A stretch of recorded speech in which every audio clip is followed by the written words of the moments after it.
Fancy seeing you here.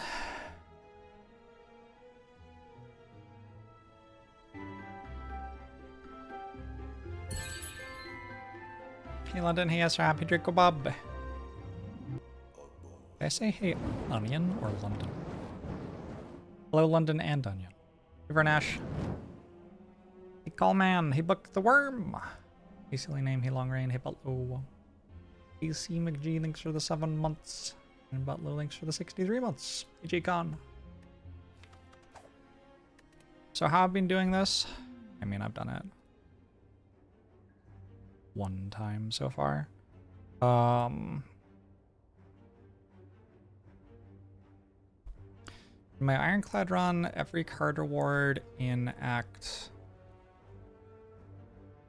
1 I talked about.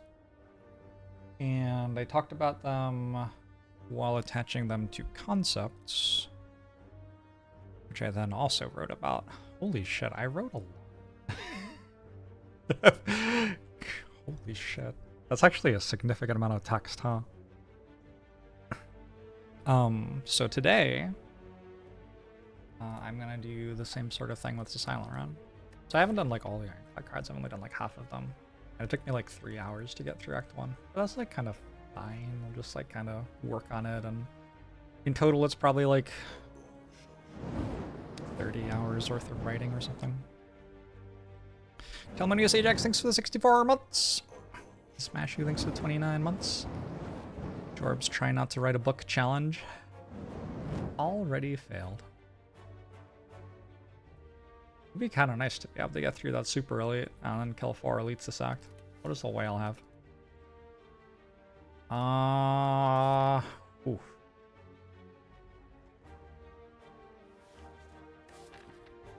I mean, they could be good potions. The upside of good potions here is very high. I don't want to remove strikes that much in a Hexago stacked with potentially 4 elites.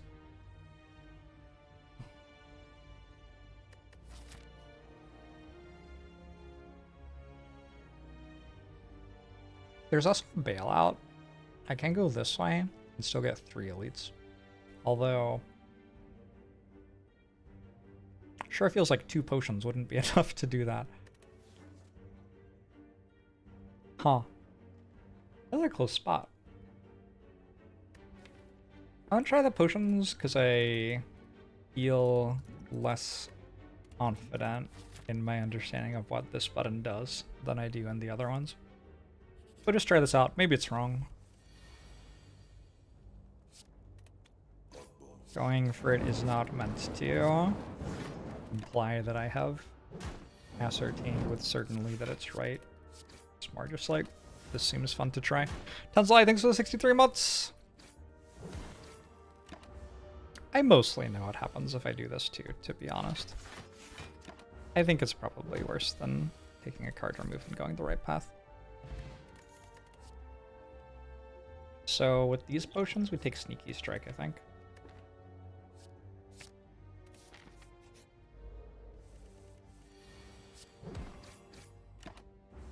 Also, Sneaky Strike makes it so that 1 event is good.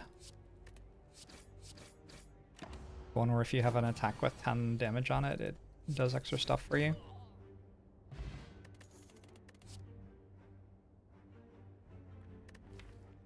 I guess I need to take Sucker Punch here. Seems kind of bad.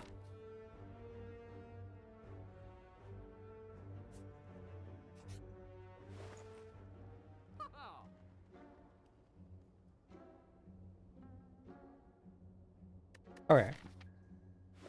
Okay. I mean, okay. So, like, I mean... Oh, I forgot to write out the card rewards. It's okay, I'll start now. Sorry, I'm distracted by thinking about this run path. I mean, okay, so like...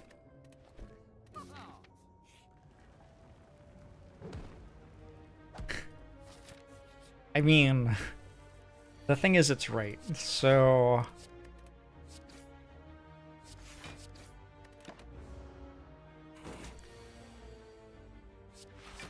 I need a break from the 1 HP runs. I don't think I've done any of those in like over 2 weeks.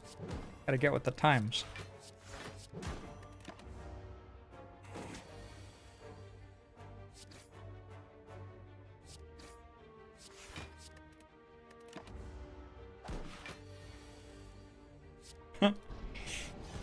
Just that easy.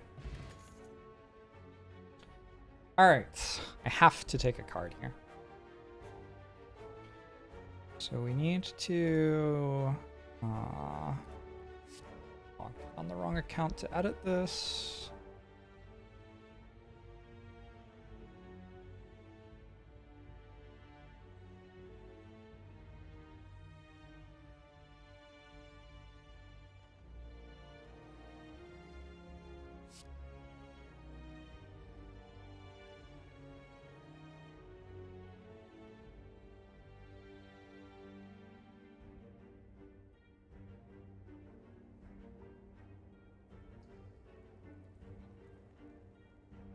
I wonder what color silent is.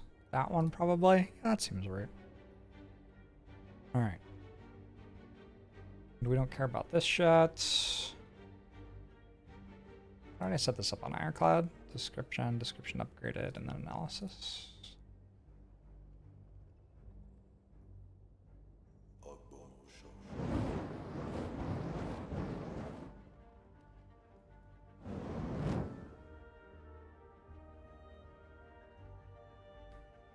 You freeze one column, probably. Delete that.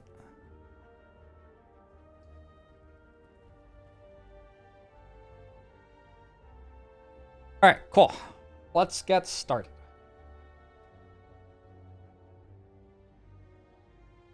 Zero, thanks for the 64 months. Appreciate it. Hey, Balloon Brigade. Outmaneuver.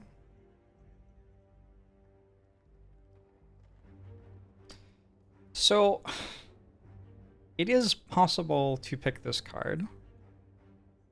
Like my analysis, we're really starting off with a strong one. It's like energy card.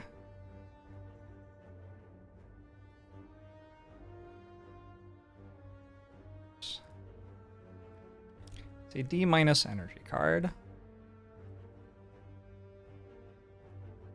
It is possible, but difficult, to want to pick up this card. Upgraded helps a little. The problem is that next turn is a long time from now, and in a deck which is developed enough to not die this turn and also be able to guarantee good usage of extra energy next turn.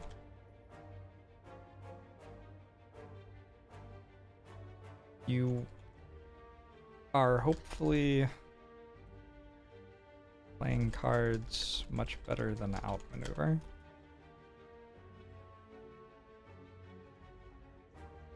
I think that that's basically my spiel on outmaneuver.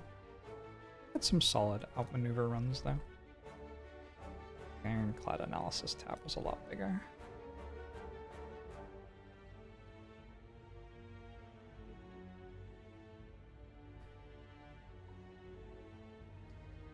Outmaneuver is just green madness because it converts card draw into energy and makes your deck stronger on future turns but weaker on the turn you drew it. I'm a huge fan of that comment because you didn't even spell the name of the card right. Like, you started by misspelling the card and then got worse. Good job there. Caltrops. Exclamation mark Spire year is the link to this spreadsheet. That's the Canadian spelling. What a disaster.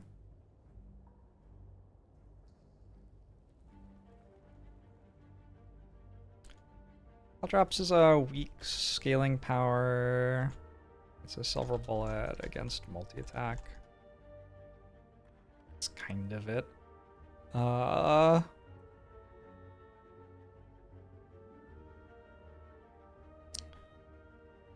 Usually silent has better answers to multi-attack enemies than this, but can be an okay pickup in a Hexaghost act, or if you are missing a solution to book stabbing and forced into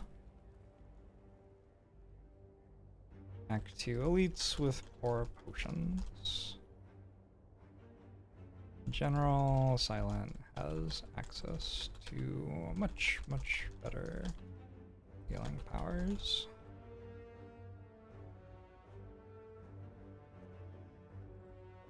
Hey, you're welcome, the Crambler. How you take Grand Finale with your not being a throw pick in a deck with no cards draw? Uh-huh. Good question. Dagger Throw. Dagger Throw we have to actually develop some things for. So, discard engine. We're gonna call it discard snowball. I think the discard engine is pretty much always a snowball engine, not a combo engine. Although it ends up being a combo engine as well, the discard engine is just really strong. I got B- for that. Front-loaded damage. Also B- for front-loaded damage, probably.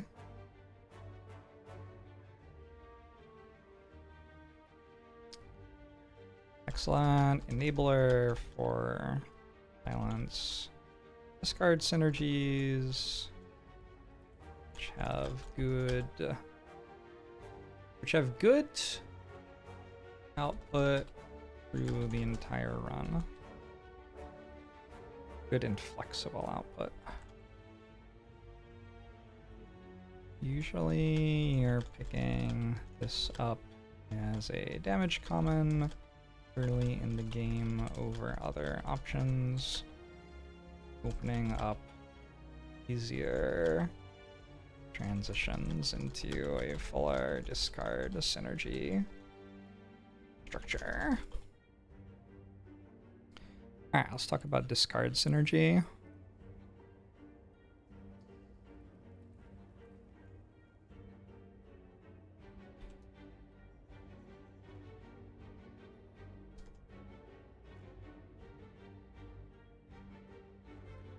Just watched a 2-year-old YouTube Jorbs who called them golden bullets. Interesting.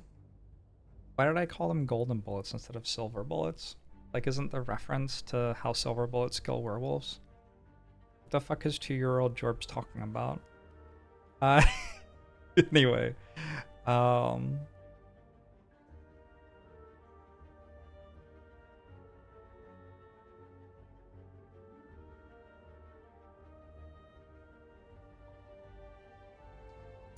Discard is Silence primary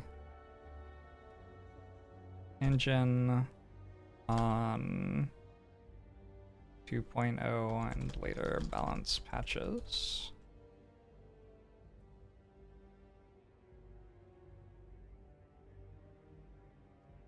It's able to start out with some Silence best damage cards. Dagger Throw, Sneaky Strike, and especially Eviscerate. And then transition into Strong Card Draw, which doesn't have to be infinite, but might become infinite accidentally as an extension of continued Snowball.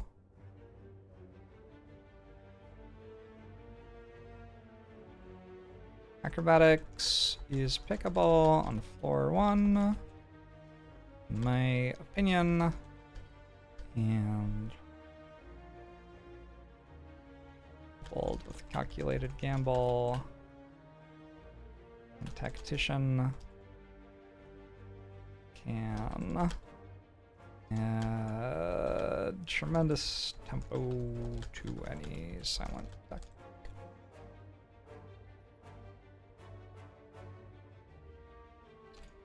Discard shells don't have to go infinite. They can go infinite, but often the excess card draw and damage simply trivializes easy fights and gets combos faster for harder fights.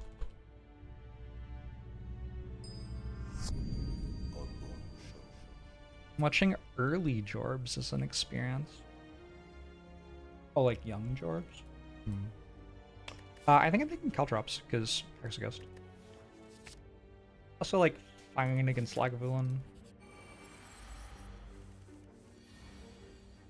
Oh no, grand finale in my opener. Whatever will I do? How can I possibly defeat the super elite sentries now? How Electric thinks the Prime!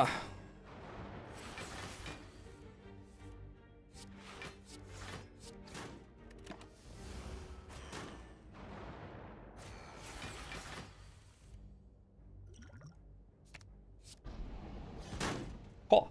That's why I took grand finale. Ooh, a tiny joust. You shouldn't have. Okay.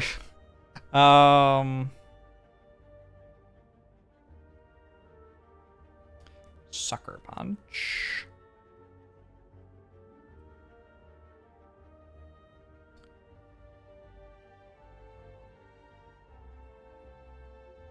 Sucker Punch is front-loaded damage like C-. Like, I will usually skip it as a damage card unless I also feel like I care about the weak in particular. There's also a block alternative.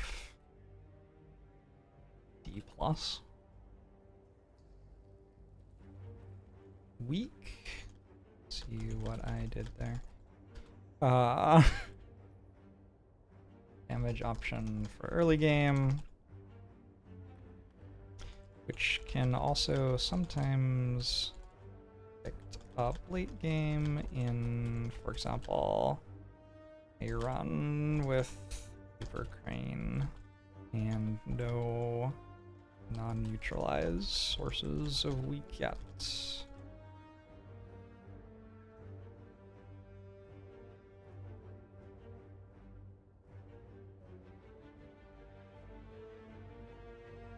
I'm gonna say this is not a terrible card at all, but tends to weigh the deck down while not being particularly good at anything. Alright, next, Cloak and Dagger. Cloak and Dagger means I have to talk about shivs.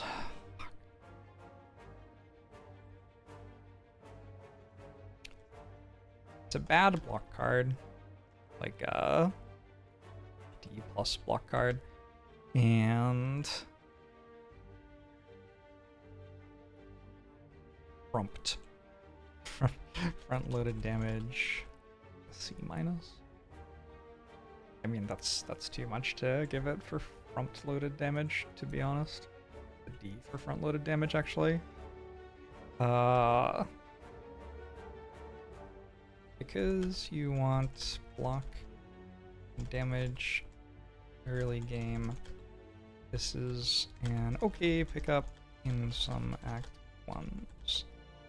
However, as of the introduction of the Heart and Ascension 20, the dream of outscaling everything in the game off Kunai and Cloak and Daggers feels very distant compared to simpler options like playing a Wraith form once. What else? I'm very sassy today. Like, I'm not explaining things as well in favor of in favor of being sassy. You're welcome, Cat Electric. Worth a comparison to Iron Wave? I mean...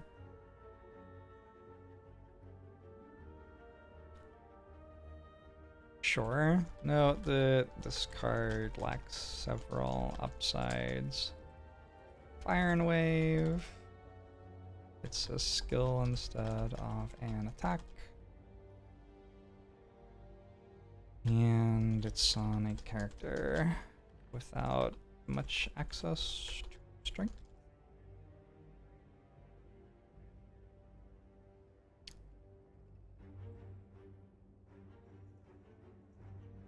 Vulnerable. I guess you have access to more dexterity. Still though, like, I don't know. That's probably unfair to the card. This is maybe a... I give it a C- for block card. Generally speaking, I want something to be C's for me to be taking it in Act 1. Like, C is like, this is about as good as skipping if you care about the thing that it's rated that for. And with Cloak and Dagger in Act 1, you often care both about blocking and damage in Act 1, so giving it ratings just below C for both of those feels like it makes sense.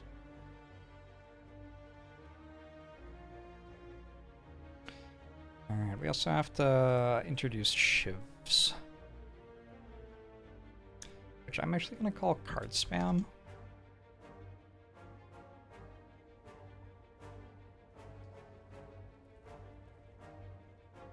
Although it's not a good card for card spam snowball.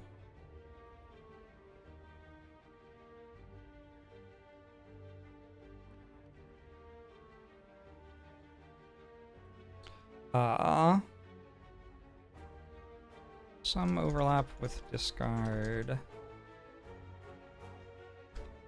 but aimed in a different direction. Let's define what it is before we say that. So card spam silent is like strategy based around snowballing off relics and cards which interact with playing lots of cards. It's going to be as simple as having a little strength and some blade dances, but often gets... But there are far more synergistic elements available. Like ink bottle. What's the letter opener? Ornamental fan.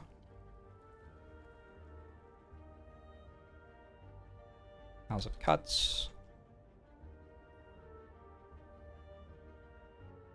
The idea here is to play lots of cards every turn and have a few relics or powers which enhance what those cards do to a high enough level for it to actually have strong payoff. Decks built focused on card spam sometimes need special solutions against both Time Eater and the Heart. For example,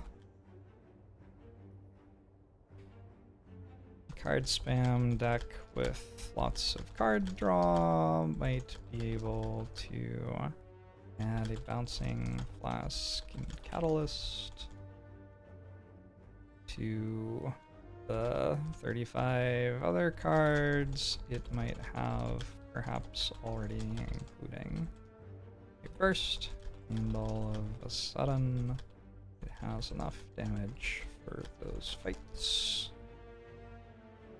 Dexterity and intangible are also available.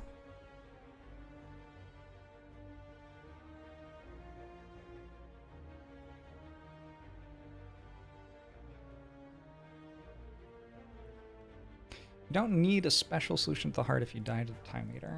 Well, on Ascension 20, you don't know if you're fighting Time Eater or not, huh? So... Blur!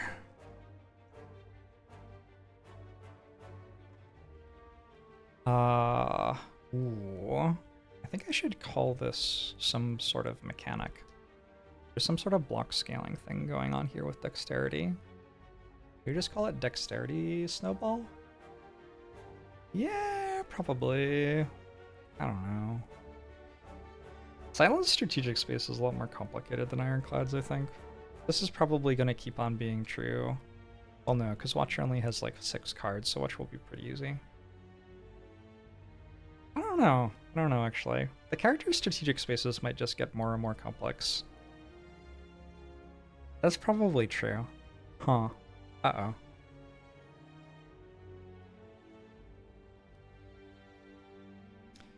I'm gonna call this hand manipulation, I think. Is that what I called it? Hand manipulation, yeah. I might need to rename hand manipulation into something more emblematic of what this is actually doing. Basically, we're like controlling when we have our outputs. We're saying we want our block next turn instead of this turn.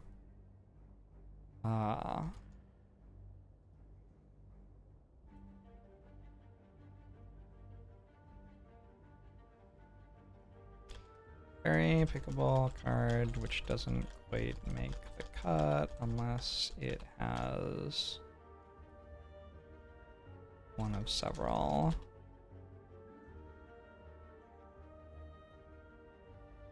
A good reason to be picked.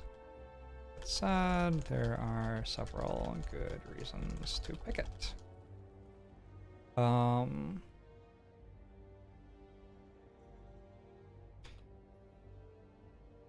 runs with limited output, being able to...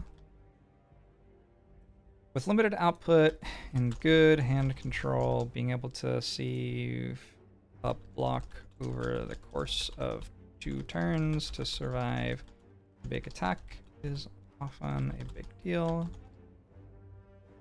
And runs with lots of card draw and some inconsistency, being able to play Blur every time you draw it ensures that a bad draw order doesn't cause you to lose later in the fight.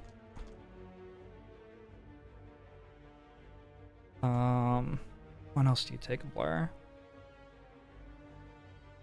Runs with good dexterity. And runs with good dexterity and burst. A Blur will often capitalize on one big turn to ensure a block for the next several.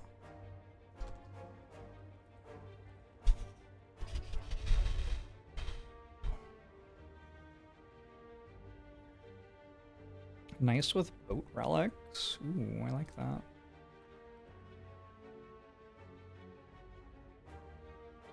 Runs with poor control over when block is created, i.e. boat relics. For example, with boat relics,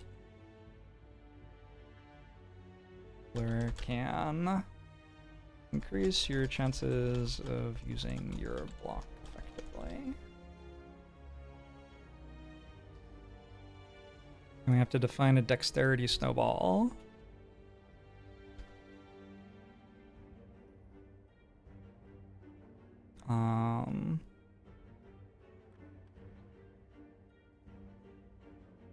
Dexterity shells try to play 3+ block cards which scale off dexterity per turn while pairing them with enough dexterity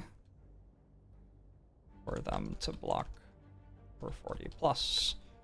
gets you through almost every fight in the game with little consideration for late game boss fights. For example, Malaise for Time Eater / Heart.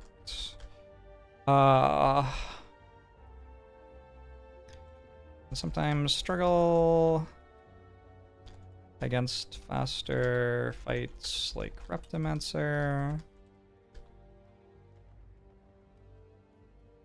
that is able to be built with enough consistency that singular bullet answers can cover those situations. Damage can often be more incidental than deliberate for longer fights, i.e. Single noxious fumes might deal 100+ damage by itself. Relics like bronze scales could do a lot of damage, etc.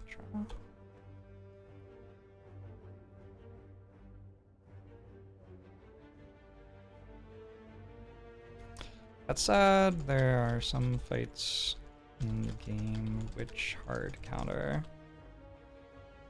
the approach of trying to full block with their cards every turn, so you need to be aware of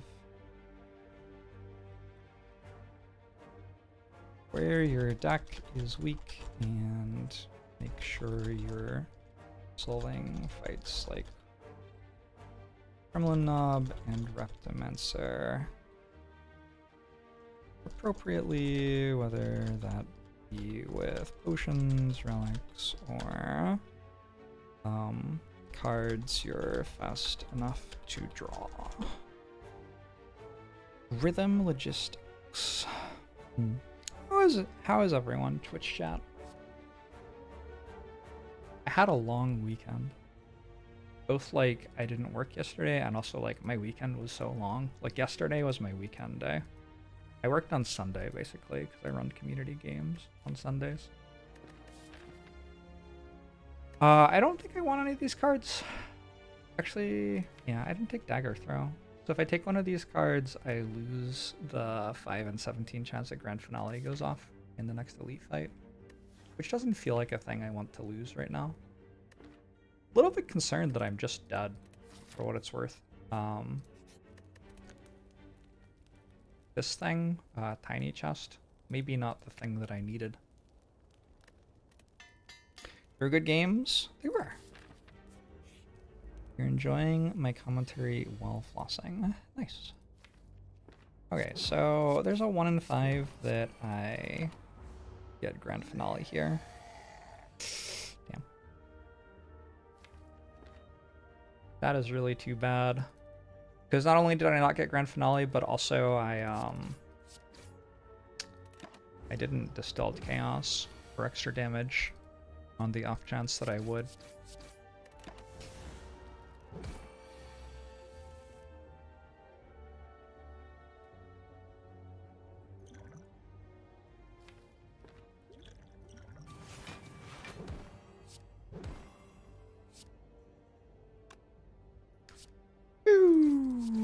Alright, we didn't die to Gremlin Knob. We got the boot and an attack potion. And some more cards to talk about.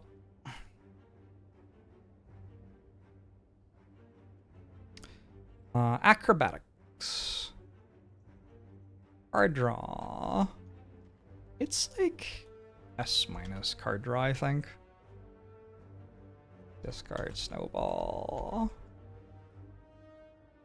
Yeah, that sounds about right.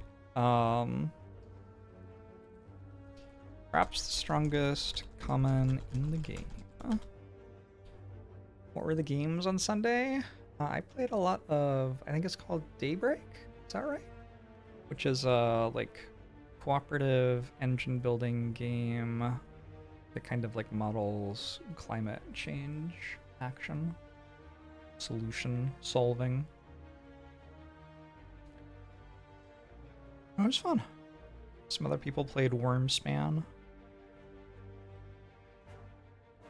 Acrobatics is perhaps the strongest common in the game. Drawing cards is as strong as you make it, depending on how accurately you can put the right cards into your deck. On a card with 4, 3, 4 written on it, discard 1 is usually upside to begin with, just to avoid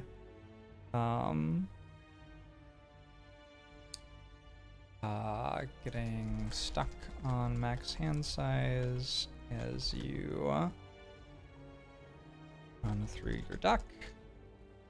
Silent also has discard synergies. Benefit hugely from acrobatics, both drawing and discarding them.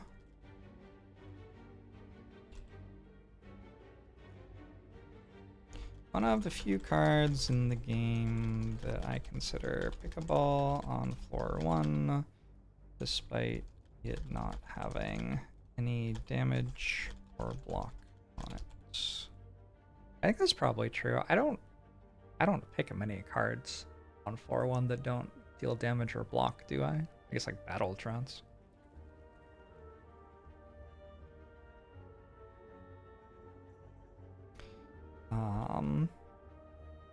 So strong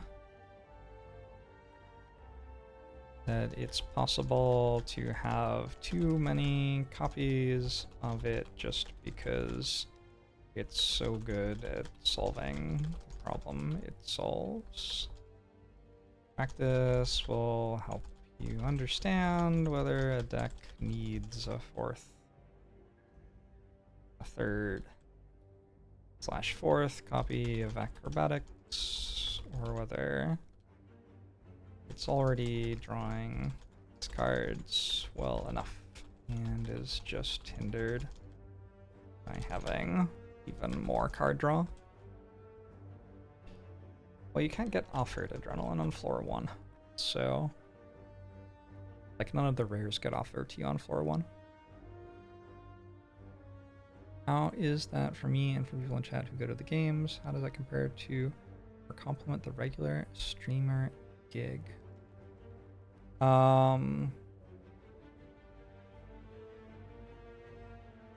It's just like an extra thing that it's like a social event.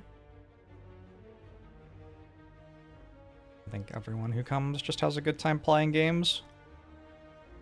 All right, reflex. Reflex is like card draw C-, discard snowball D+. Problem with reflex is that acrobatics exists and doesn't require an enabler to work.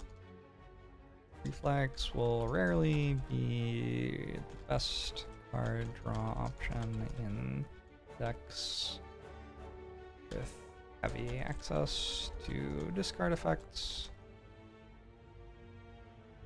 and will occasionally be a worthwhile card draw option in runs where little card draw has been offered.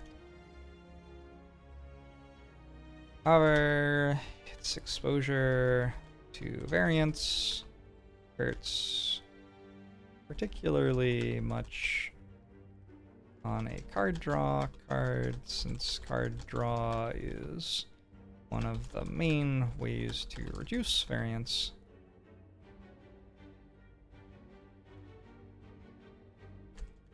And so, trying to fulfill your deck's card draw needs with options which create more variance can lead to some very bad turns. Was there another thing I need to write here? Brief. I think that's basically what I want to say. Hey, Stampeezy.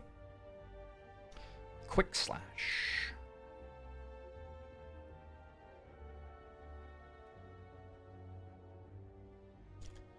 Front-loaded damage, C minus. Card draw, D minus. A pickable early game card, but I'd generally prefer not to. Much worse version of Dagger Throw, given that it doesn't interact with discard synergies at all. I should write that Dagger Throw is card draw as well, I guess. Feels like it is. It draws a card. Also costs a card, so it's not like incredible card draw, but you can note that it has card draw as one of its elements.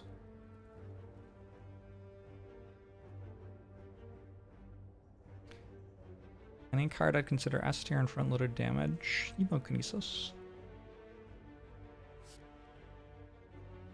Snipe is certainly pretty good.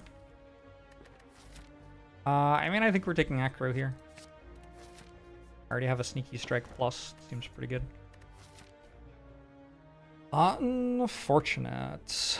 Unfortunate. None of my relics do anything. Well, I got a couple of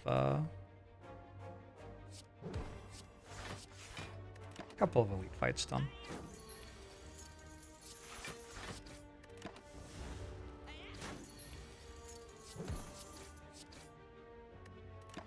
And then got mugged by a singular looter. Never mind. Exact lethal. Perfect deck building. Okay. Sucker Punch I already talked about. Dagger Spray.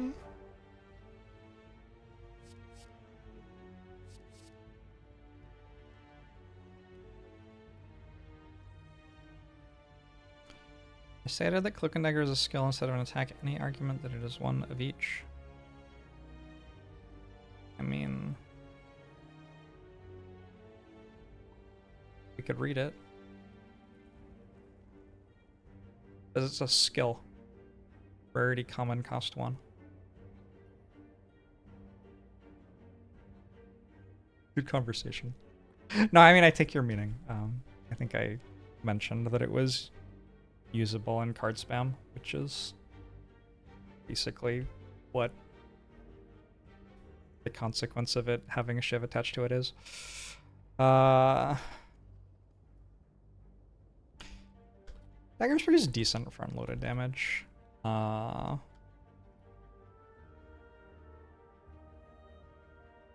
all it is? I guess it's a silver bullet for multi-enemy fights.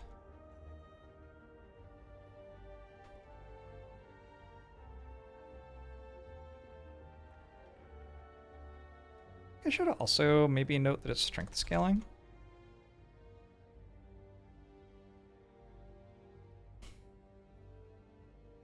It's not a huge consideration, but like actually does kind of matter.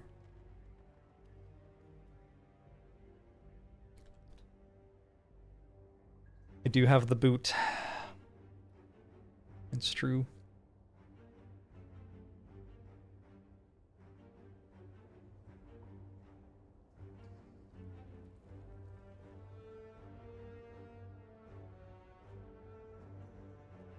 Getting an early Vajra makes Dagger Throw a lot more appealing. Well, I have the boot already.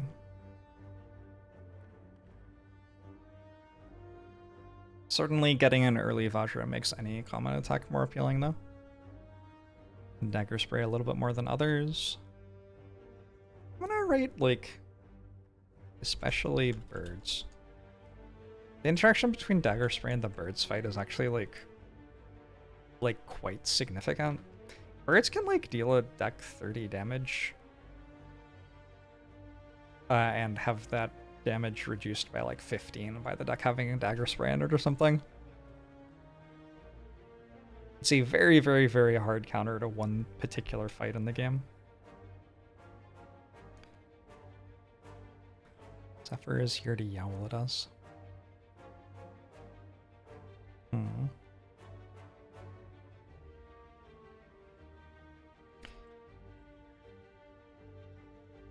And in offensive damage card, which can have some pretty good turns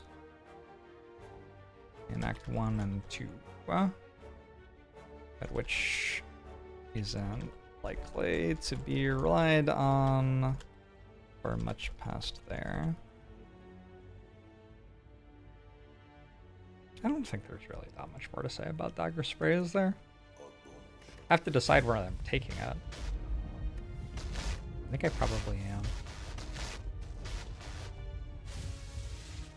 And then we have to talk about backstab. Backstab's kind of a lot. I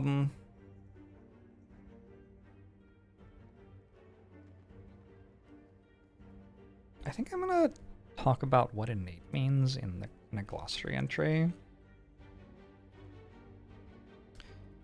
instead of writing the same thing on every innate card, because there is like a decent amount to say here, but I don't want to have to say it for every single one of the cards. Innate cards are placed on the top of your deck, meaning not only that you will draw them on turn 1 of fights, but also that you are guaranteed to have them on top of your other cards after shuffling your deck.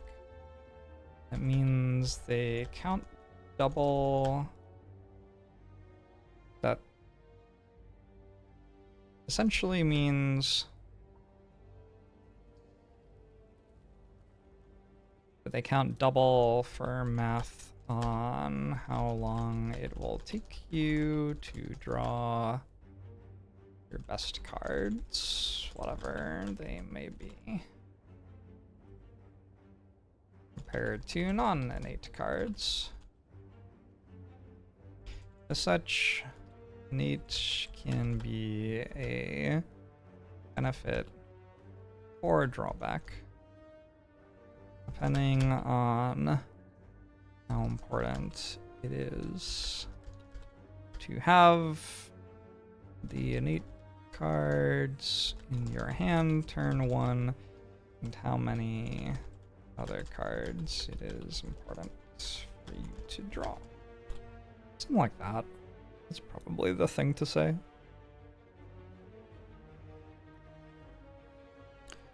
It's ! Spire year in this document. Rendelza, thanks for the 28 months.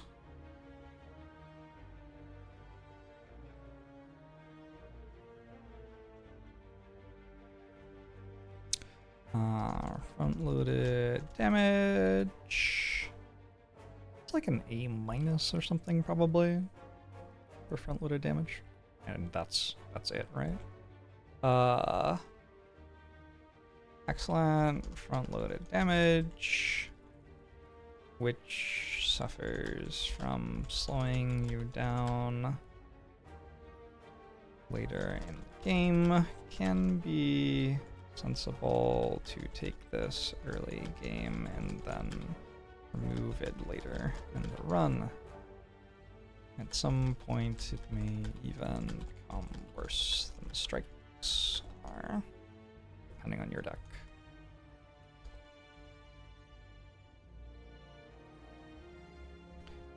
That's what I have to say about backstab. I'm gonna take a dagger spray here. Kind of like interacts with the boot favorably. My gremlins fight is terrible. That's most of it. Also my birds fight. Valuable, do I think a relic that gives temporary dexterity, like the strength from the mutagen event? I don't know what that means. But as an innate guarantee, it will be on top of other cards after shuffle. You're dumb. Yeah, after the first shuffle. I guess I should clarify that.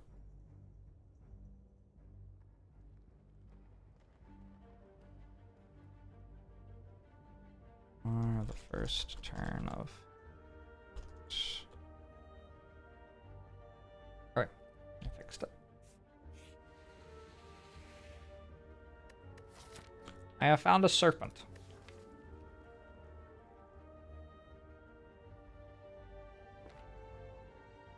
I'm leaving. I could really use like a better card. I'm gonna take 2 upgrades. We're gonna upgrade Caltrops for sure to get through Hexaghost. What if I find like Bouncing Flask here and then I regret that choice? I have walked into a gremlin fight where my dagger spray is actually just kind of terrible. Kind of funny.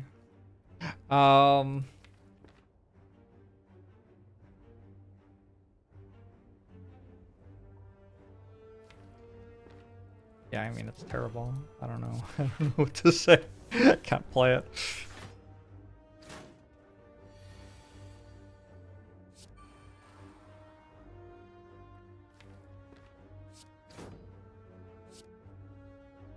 Should have hit that. But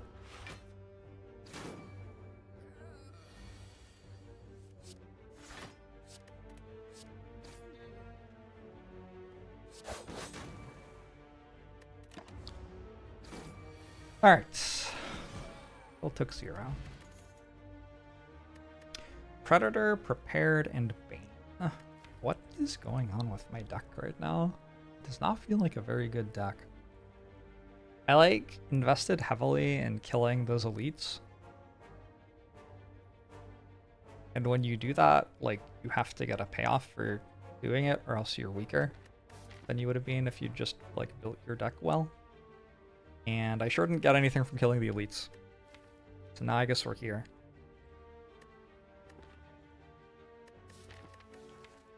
There's Prepared with Grand Finale. Maybe that's what I'm doing.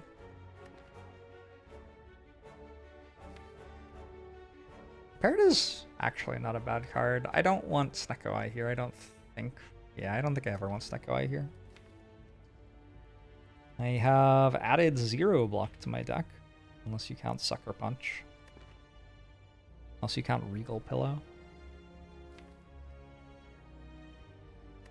I think Prepared is an okay card to take an upgrade, though. Talk about some more cards. Predator.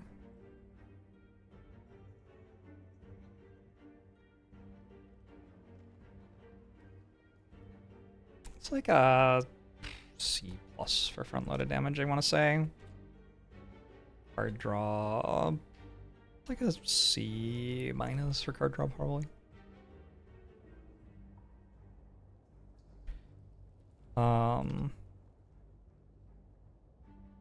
Better front-loaded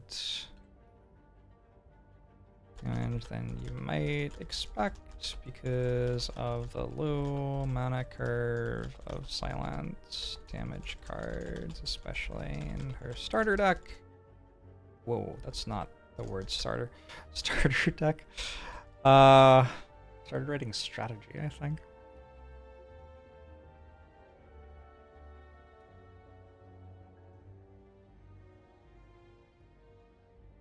Some late game silent decks are easily slow enough for a card draw next turn to matter. However, it's generally better to have the card draw this turn, not next turn.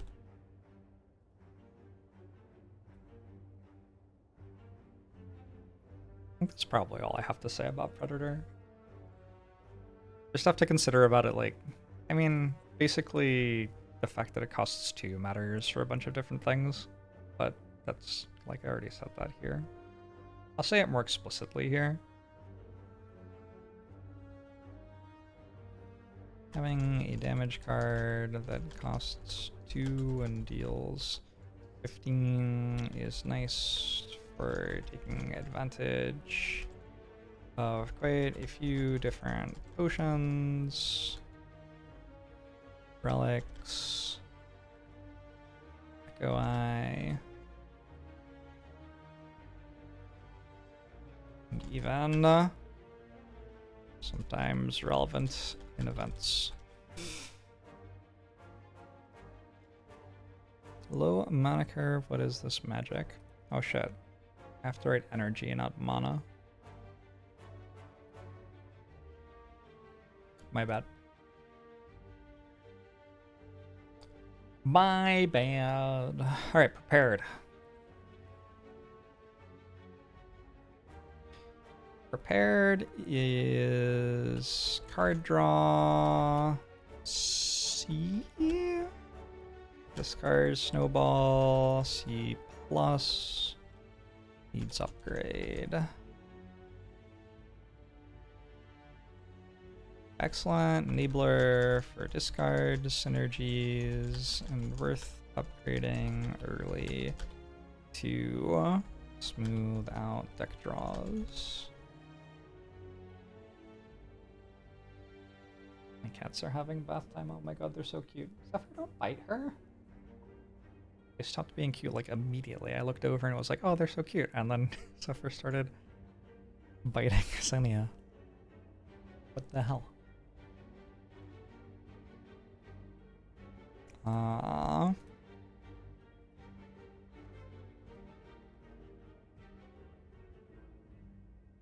actually gonna add to discard synergy.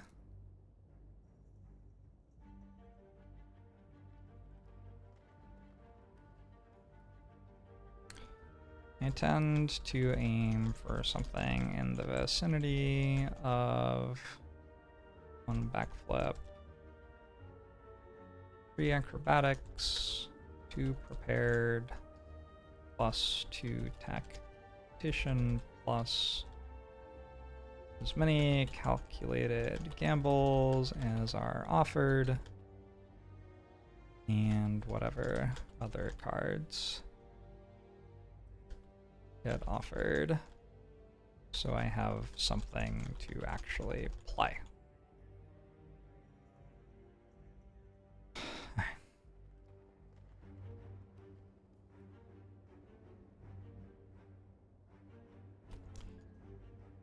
Worth picking up in Act 1, but not until Gremlin Knob fight is worked out. Usually not until Gremlin Knob fight is worked out. As immediate synergy with Sneaky Strike and Eviscerate, and that's not how you spell Eviscerate. Eviscerate, and remains a useful card through the entire run. Obviously, much weaker if you like picking up Snecko Eye, but I do not personally recommend picking up Snecko Eye very often. I'm tiny metaphorically. I'm doing decently. The weather has been overcast. I don't know. It's a weird vibe, the weather in Seattle right now. It's like cold and overcast, but still feels like summer somehow. Bane. Front-loaded damage, C. I kind of want to give it a C+. I'm going to give it a C+.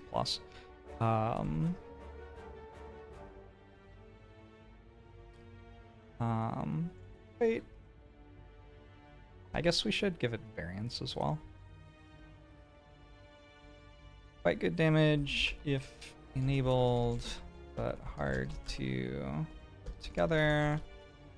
Watch out for poison potions or poison stabs, which make this pickable in Act 1, as it is genuinely worth picking up for its damage output if it can regularly hit twice in the early game.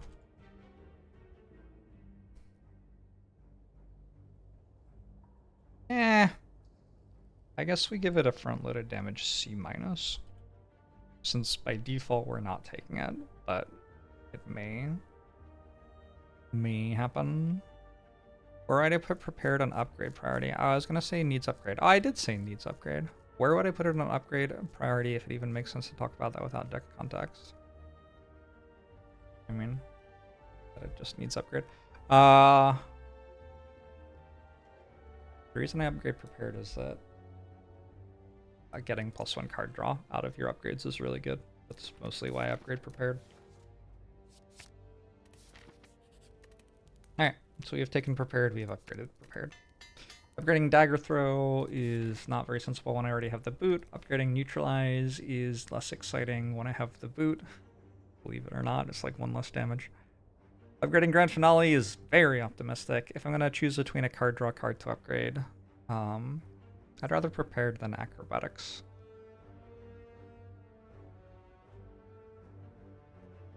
Can I explain why? I guess because I don't always play acrobatics when drawn. And I think that's true even if I upgrade it. Alright. This is 16 and that's 16. Let's play one more card to be showy. There you go. Bet you couldn't do that. Why do I have a grand finale in my deck?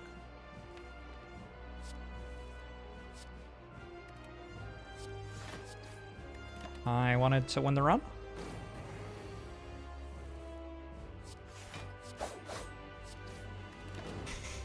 Ghost fight's scary even with 47 health.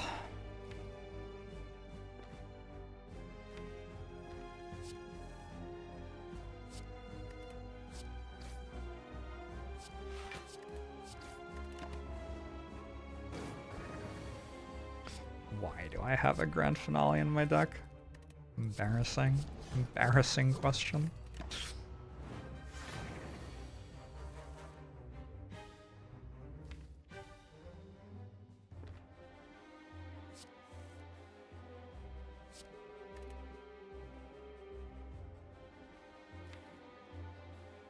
I'm pretty sure I have to draw this, or have to play it now that I've drawn it.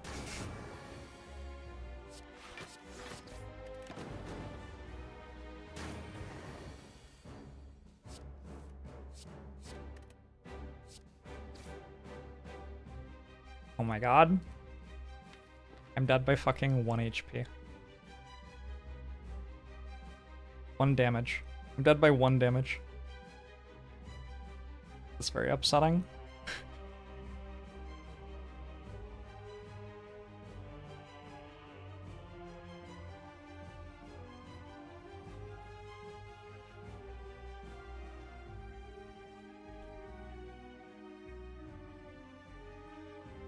Well, this was a fun silent run. I am dead by like 1 block card / 1 attack. I have 3 energy. If either of these were in my hand instead of Grand Finale or Survivor, well, actually, no, I need Survivor to block with as well, right? Anyway, it was an interesting run. I decided to go for the 4 Elite path with a Potion Whale bonus instead of going for like a more normal, just take a card remove from Whale and go this way kind of thing. Probably go this way and get 2 elites. And I hit Tiny Chest of the Boot and Regal Pillow from my relics. So anytime you do that, one's going to be a little bit iffy. I took a Grand Finale to kill the Super Elite with a Liquid Memories, which worked swimmingly, and it actually went off once in the Hexaghost fight as well. Took Caltrops and upgraded it to try to kill Hexaghost, but I just didn't get any help. GG.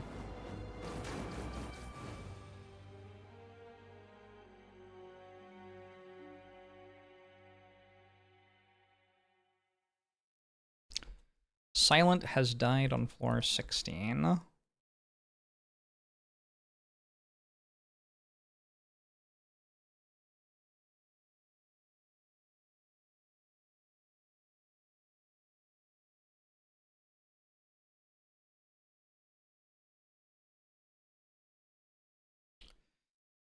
Alright, now I have to talk about Defect. It seems really hard. Maybe I'll just play a couple of runs without thinking as much.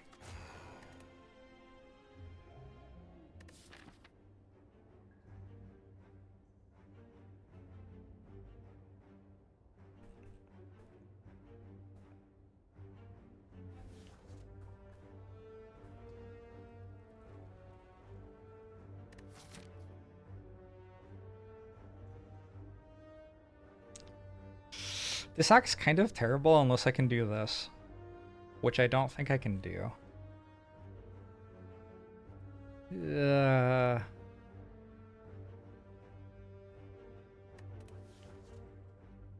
If I'd gotten better whale bonuses. I guess if I can kill one elite with a campfire lead-in.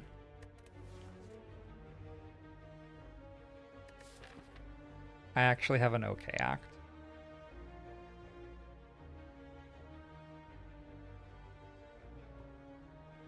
If I can't start here, kill this elite, and get into this stuff, it's just kind of a bad act.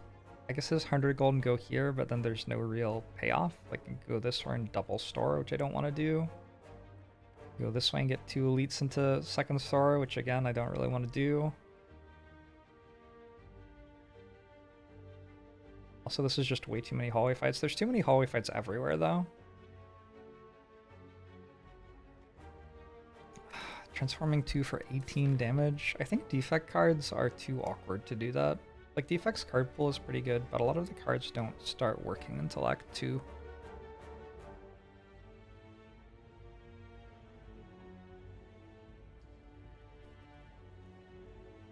You like to play the game by speedrunning it and then dying to the first boss every time. Well, at least you're making it to the first boss. Not terrible.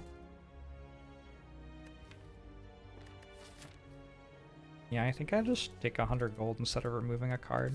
Probably? I don't know. What card would I remove? Defend? Slime Boss Act? Alright, let's remove a Defend. I think it actually makes my deck worse.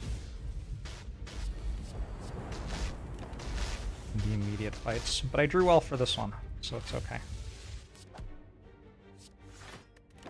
Arrakis, thanks for the 41 months! It's a very bad hand.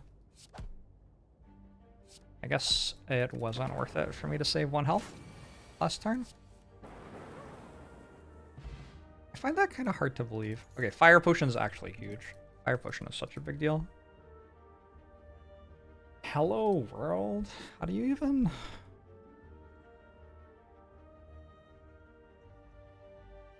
How do you even evaluate Hello, world? Does anybody know what it does? I don't know if I've ever even read it. Is it good?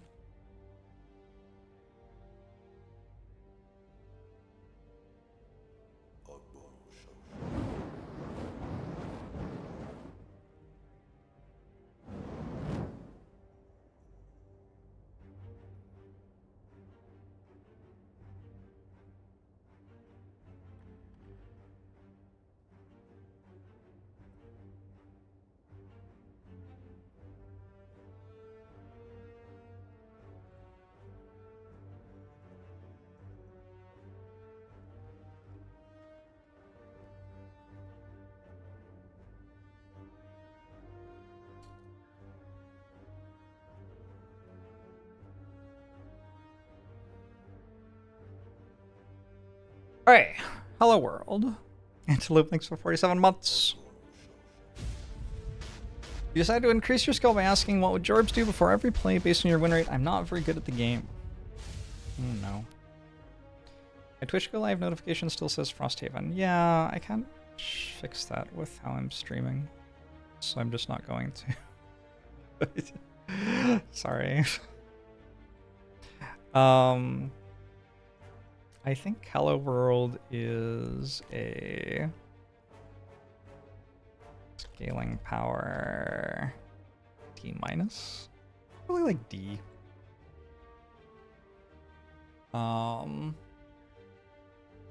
Generating commons every turn is fine in some fights, but Hello World achieves this very slowly.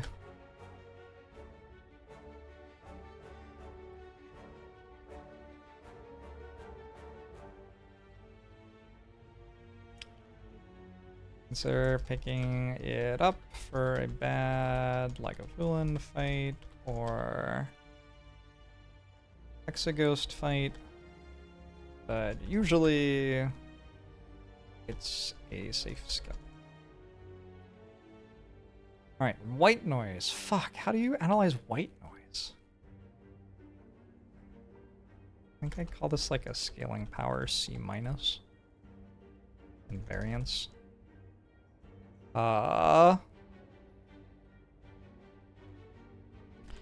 Becomes a better card as the run goes later and more powers become relevant as scaling. Also a sensible pickup if your run is in the trash and you need to get a lucky power to survive the next 1 or 2 boss fights. Or more streamlined decks built around non-power synergy. This is a skip. Am I analyzing upgraded versions 2?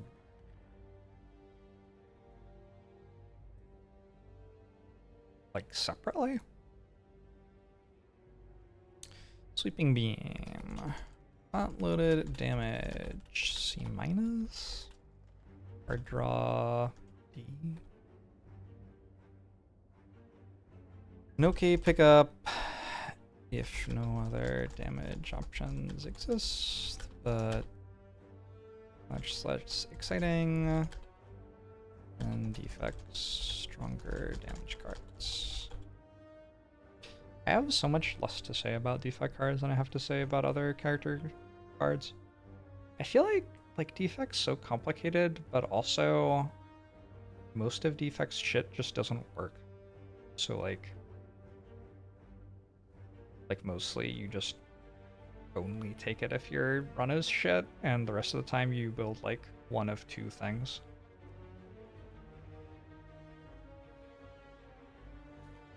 White noise for 0 is great, but at 1 is low value in your opinion.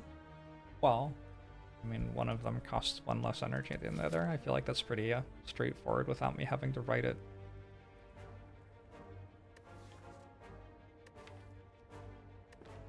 Do I take a sweeping beam here? There's a Hello World video by Louis Zong with the same name. I'm gonna take a sweeping beam. Sure. It's like fine.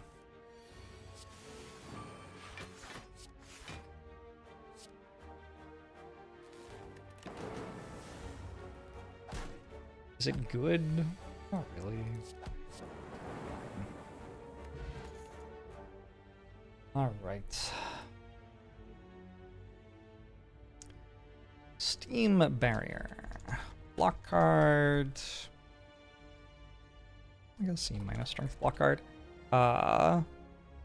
0 cost. Plus.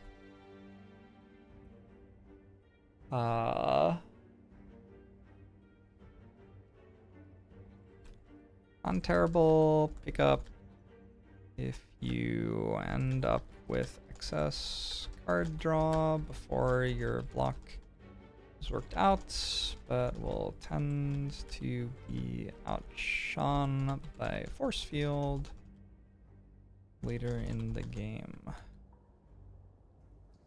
Tend to be massively outshone by force field, achieving the same thing over twice as well later in the game.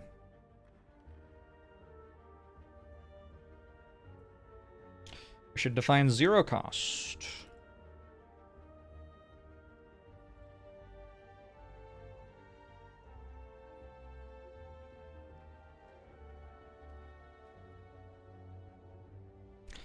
Synergy space revolving around card draw plus 0 cost cards plus all for 1. Actually optional, but definitely one of the main payoff. Main selling points. Actually optional. One of the main selling points.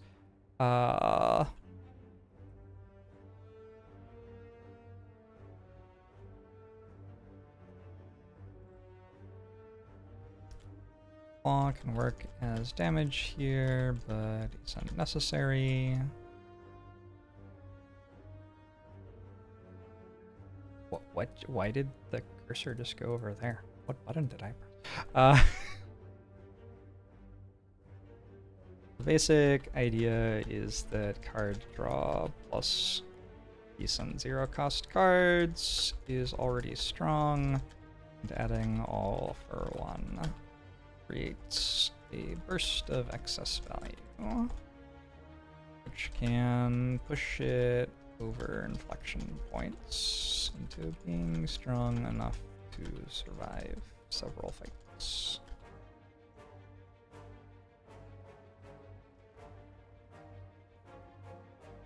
You've never been happy with upgraded white noise.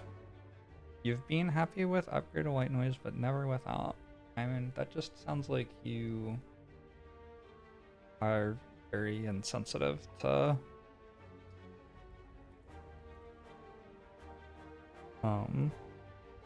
when energy is valuable and when it isn't, because sometimes it doesn't really matter whether white noise is, like, for example, what if you had Snecko Eye? Like, how can you, like, Snecko Eye is in the game, how can you, anyway, never mind.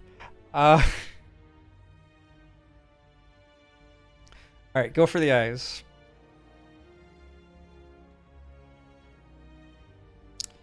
It is a block alternative. It's actually pretty good. Like, getting weak into your defect deck is not bad at all. It's a zero cost. It's a good zero cost card. It is kind of front-loaded damage, but like not in a way that's exciting, really. It's like a C. Not actually a mandatory early game pickup, but one of the commons in the game that can actually improve in strength as the run goes longer.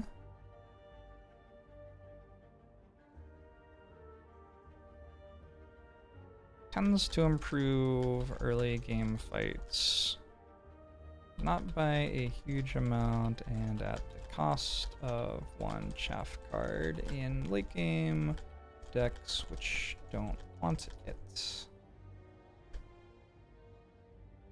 I am generally unclear on whether late game defect builds into structures which want to go for the eyes often enough to justify grabbing one of these early compared to it building into card spam or power spam synergies which benefit a huge amount from not having extra chaff in them.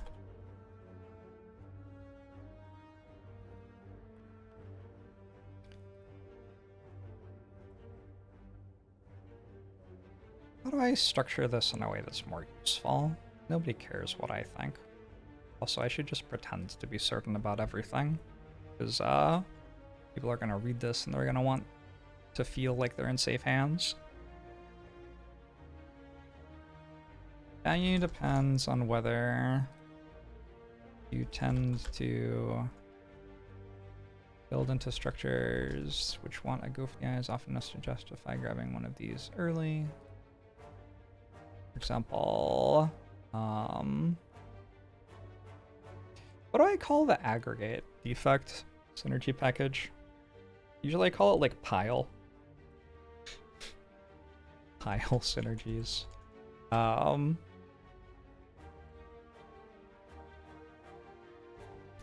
Example, pile synergies, zero cost synergies.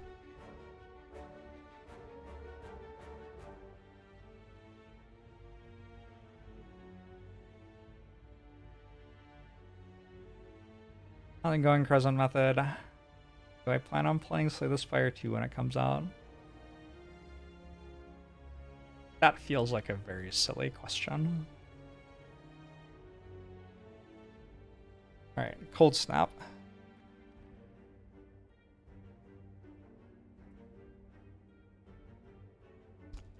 Block alternative.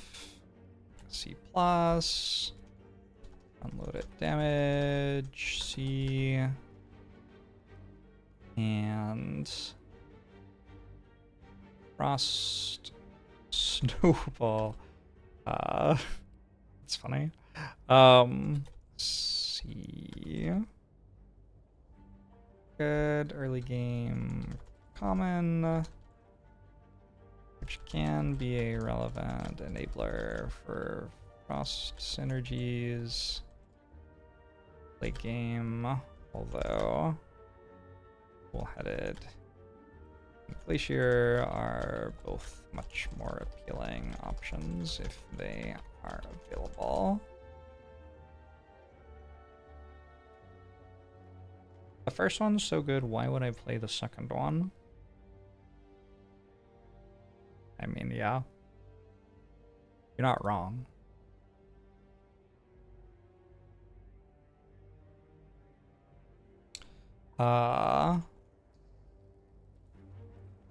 Synergies around gaining focus, orb slots, and frost orbs in order to block.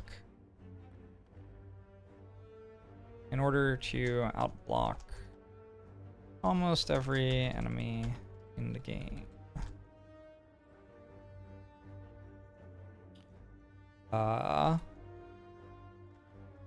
Defragment plus ×2 capacitor plus and frost orbs is already 36 block per turn, and synergies are easily pushed beyond that much. With cards like Biased, Cognition, Echo Form, etc. Can be somewhat slow, so benefits usually from turn 1 relics and card draw options. Fission, cool-headed. What else do you say about Frost? Tends to need very little help with damage outside of potions, relics, slash electrodynamics, slash etc. for the Reptomancer fights, as it's able to outblock every other enemy in the game. Genetic algorithm. Wait, you say genetic algorithm here? Benefits usually from turn 1 relics and card draw options. Genetic algorithm can also help out a lot to get set up. Because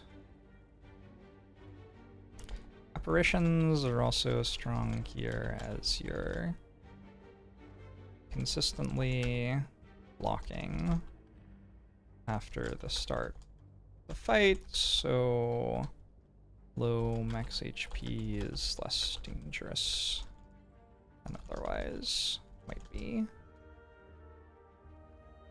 Tends to need very little help with damage outside of potions. Relics, electrodynamic successor for the Reptomancer fight is able to outblock every other enemy in the game. Yeah, that sounds right.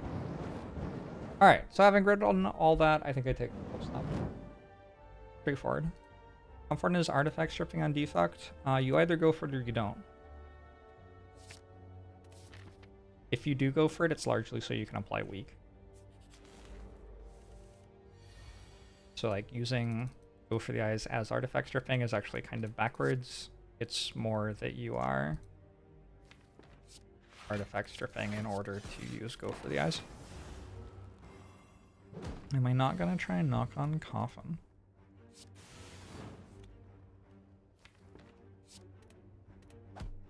I feel like you could work this out by, like, I don't know, reading the announcements in my Discord or something.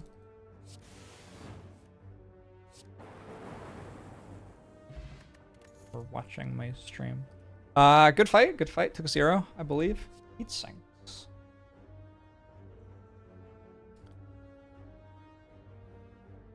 Sinks is a fascinating scaling power. It's like a D+ scaling power. Card draw. D+.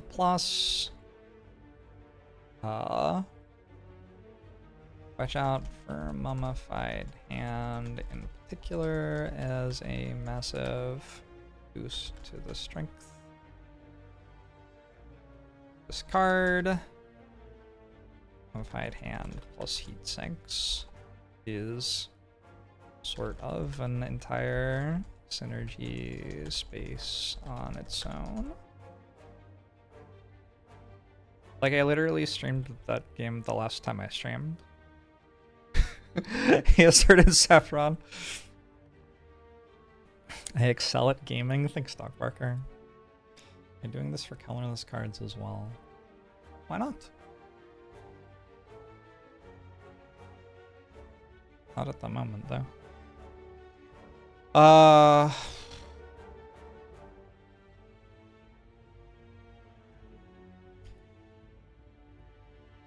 There is an inflection point somewhere in most defect runs where Heat Sinks becomes a reasonable card to pick up. We're looking for a decent saturation of low-cost powers and enough energy gain to justify having the extra draw.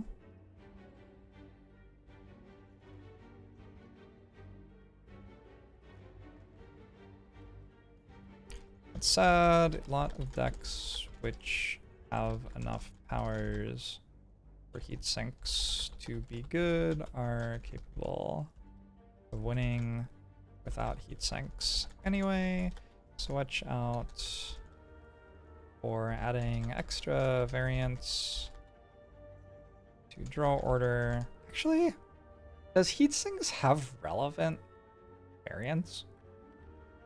Because if you don't draw it until the bottom of your deck, it doesn't matter that it's in your deck. That is kind of a I've never really thought about it that way before, I don't think. It's only really painful for variants if you care about like turn 4 or 5, which is often the case. But if you have a like truly strong power scaling deck, I don't think there's that much downside to putting Heat Sinks in your deck, because if you draw it on the bottom of your deck, you're probably already set up and strong enough for that not to matter. Weird. I think a lot of decks, though, it does matter what happens on turn like 4 or 5.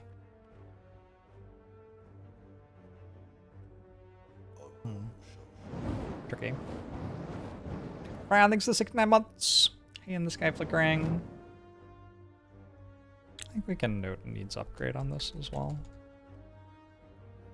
It's a very good upgrade. Like if you're interested in Heat Sinks, you probably are interested in Heat Sinks Plus, like significantly more than that.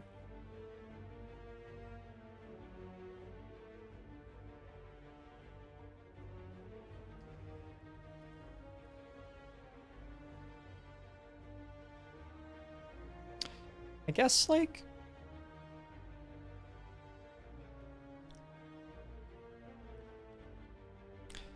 I want to add this more to scaling powers, actually.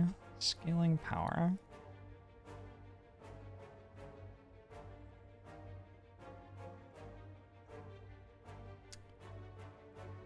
An important consideration with scaling powers is how much of each turn you want to be spending on playing them.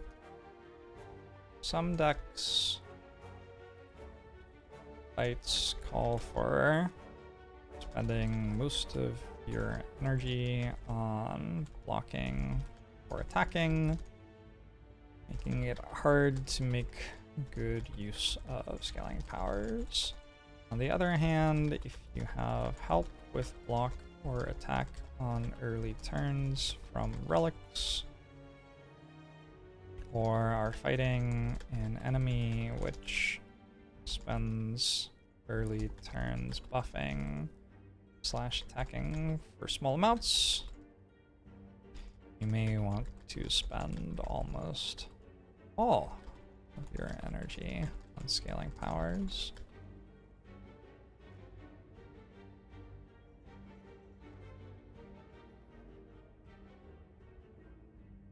Some runs call for delicate attention to which scaling powers go into the deck, so your hand isn't flooded with ones you can't afford to play anyway, while others call for you to add almost any scaling power you can find to your deck, so you're able to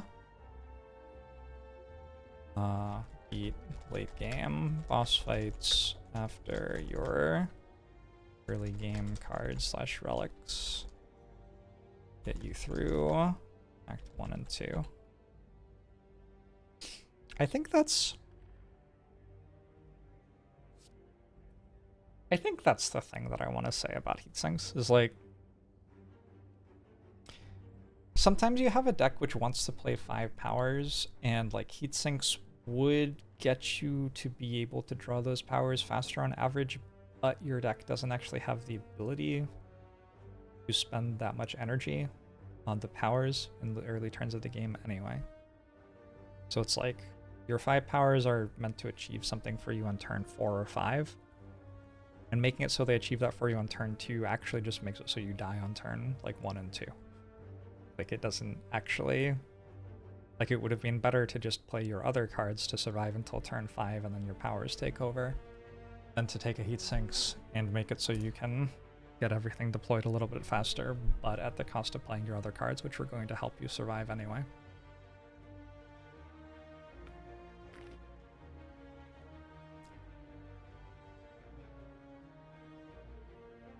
I don't think I've, like, noted power spam as an archetype yet. Fuck, I said archetype. I'm trying very hard not to say archetype.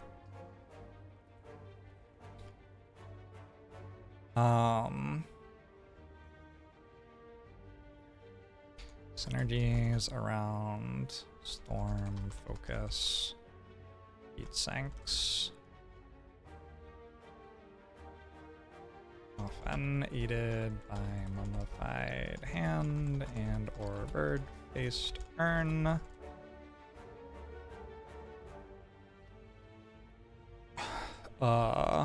Strong versions can kill Awakened one by outscaling it, or by killing it so fast it can't kill you first. Or, in the case of heavy storm decks, by killing it so fast it can't kill you first.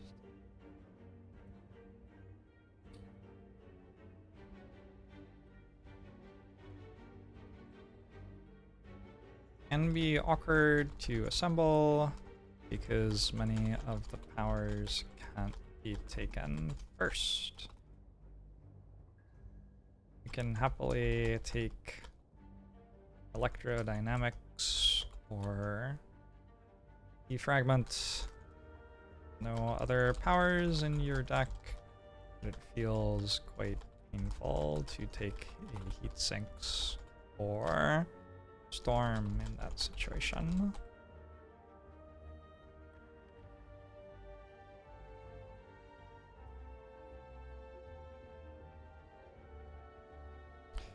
I tend to aim for a few powers in every effect deck.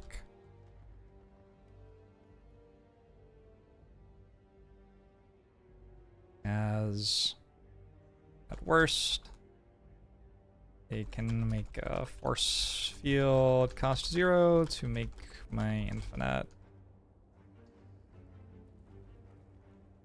block against the heart. If I'm ending up on an infinite, which doesn't care about powers otherwise. And in other runs, they might turn into orb scaling or power scaling. Feels like a win more card. Storm can be your primary source of damage. You do need damage to win. There are lots of decks which don't have damage and as such will lose, and then if you put damage in them, they start winning. Next paradigm, thanks for 44 months. How long until we get Slay the Spire College with me as the professor? I have thought about publishing a book that's just like basically a strategy guide like this.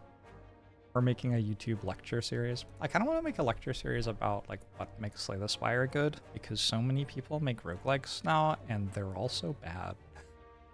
They're also really good, but they get a lot of stuff that's just like, we already worked this out in Slay the Spire 5 years ago. Wrong. Like, Slay the Spire balances whether you want to end a fight or not, so that you have interesting decisions about whether to delay fights. And like, I've almost never played any other roguelike which does that. Like, almost every other roguelike is either we rely on the players to end the fights at a brisk pace so they don't bore themselves to death, or there is always the same answer to how long you want to spend on each fight. Whereas Slay the Spire like has reasonable balance going on there, where it's like, well, sometimes you'd like to stall in a fight to get a relic on a certain number, sometimes you want to end the fight quickly because the enemy is very dangerous. There are lots of intuitive reasons why you want to end a fight faster, right? Because you win the fight by ending it. But the reasons you might want to end the fight slower are kind of like myriad and less intuitive. It's like you want to stack relics on certain numbers, you want to like double play a self-repair off of Echo Form. You want to end the fight with a feed or a Hand of Greed. Stuff like that. Anyway, so the Spire is very good. Sapphire, you're going in timeout. Yeah, we're going in timeout.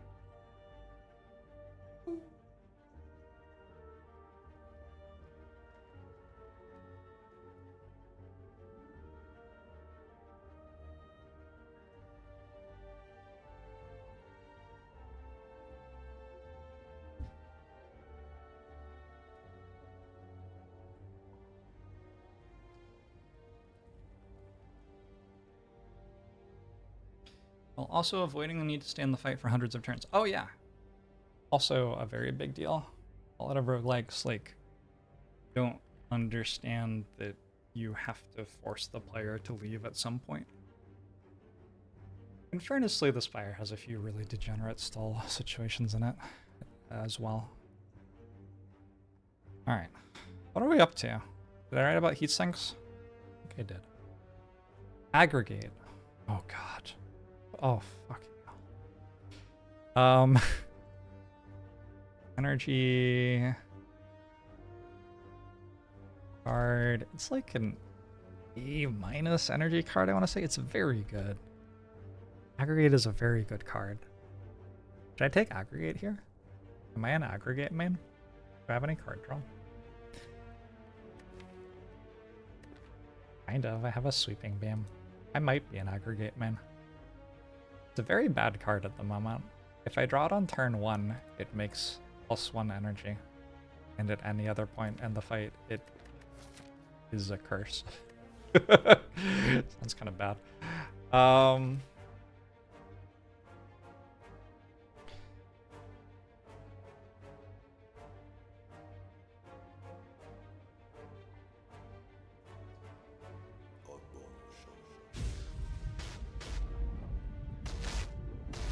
This is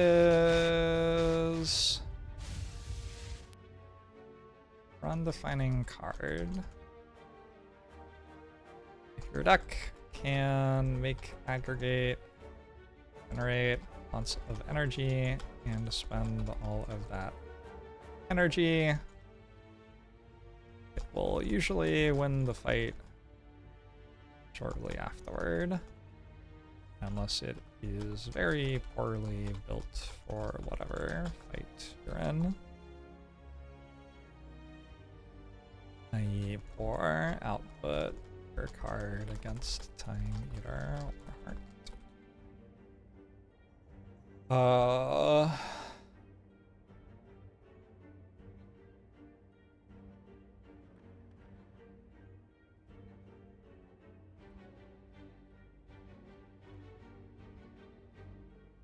The inflection point where you start picking up aggregates is very fluid, depending on other relics and cards that you have. So far, it can be a pick as early as Act 1. It can be worth anticipating with card picks before you've even found it. In other runs, it can be completely irrelevant and unusable. As Roni, thanks for the 40 months. Have thoughts about entering the World XL Championship? Not even slightly. I have no desire to make my hobby into a job on that front.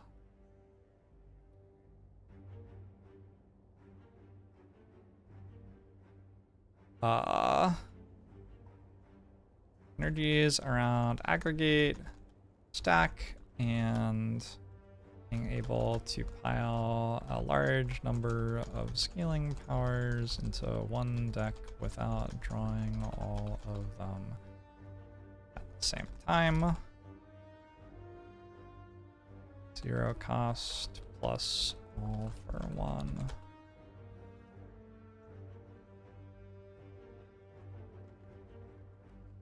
Sometimes defect decks start to bloat and card count early, making aggregates and stacks very appealing to take.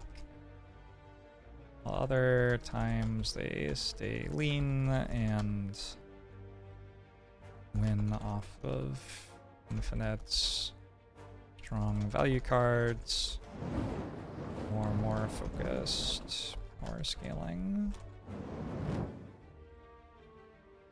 Quaizon, thanks for 42 months. Appreciate it. If you know a lot about XL, someone who knows every multi-stage hotkey is capable of blowing your mind. Multi-stage hotkey. What does that even mean?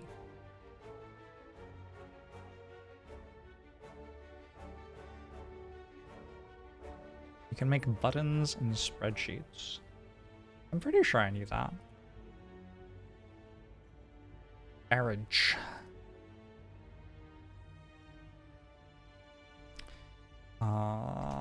Front-loaded damage. C minus. Maybe C. It's like, it's pickable. Defects front-loaded damage cards are very weird because Ball Lightning is so incredibly good and then all the other ones are kind of shit. So if you don't get offered Ball Lightning exactly, it's like, well, I guess I'll just take random garbage. There's a little bit of orb scaling here. But like, not really.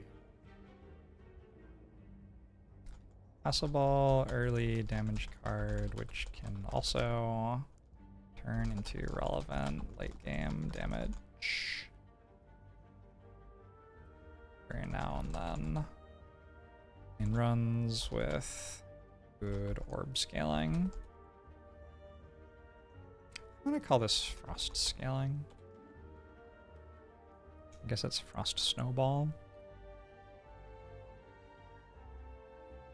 Even though it doesn't have a cold orb on it, I feel like Barrage is very much a frost orb deck kind of card.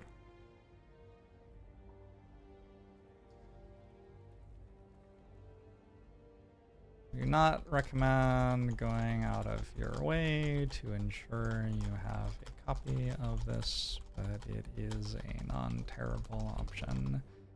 If you find you have no good source of damage going into late game with good frost orbs. Why get proficient in Excel when you could do stuff in SQL? SQL? SQL is just Excel without the GUI. Like, I'm sorry, I have to speak truth to power here. I will take up Barrage. I have to fight and I'll leave. Ooh, this time there aren't the mad gremlins. That's useful.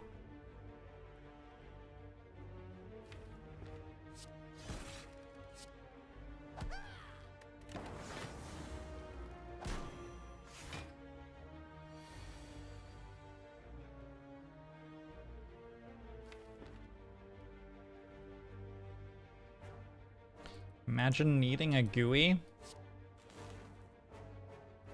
Some of us are not as powerful as you, okay? So, oh, that's probably useful. I do have a fire potion here if like, yeah, okay, we're good. If it went like terrible though, I did have a fire potion. All right, we have found Storm. As I was recently mentioning,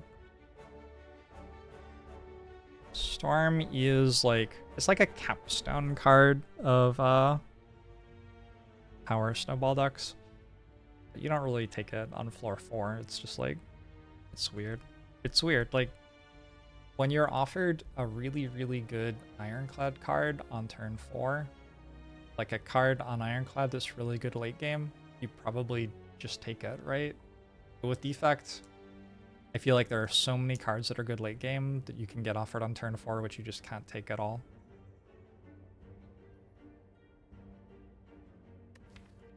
What if I'm wrong? What if you, like, can take them?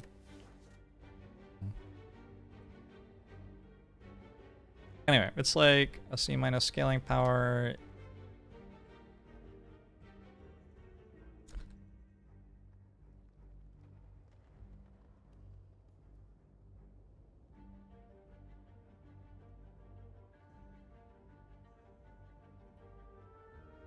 I guess we can say it needs upgrade. It's probably true.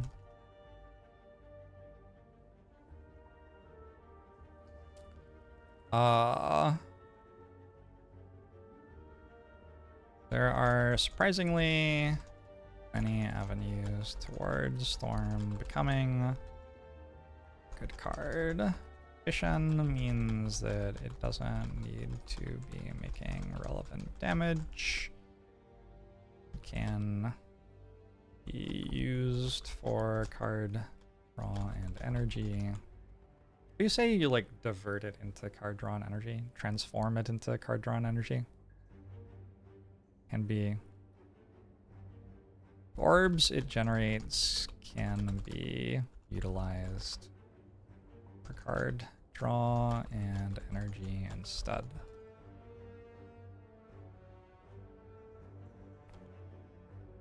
Damage it deals can be extremely relevant when paired with focus.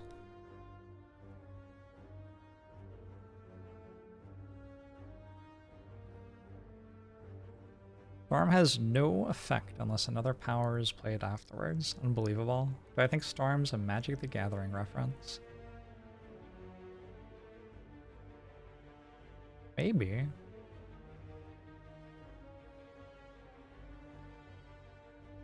Seems plausible. Anthony seems like he's played a lot of Magic the Gathering. I don't know if Casey has.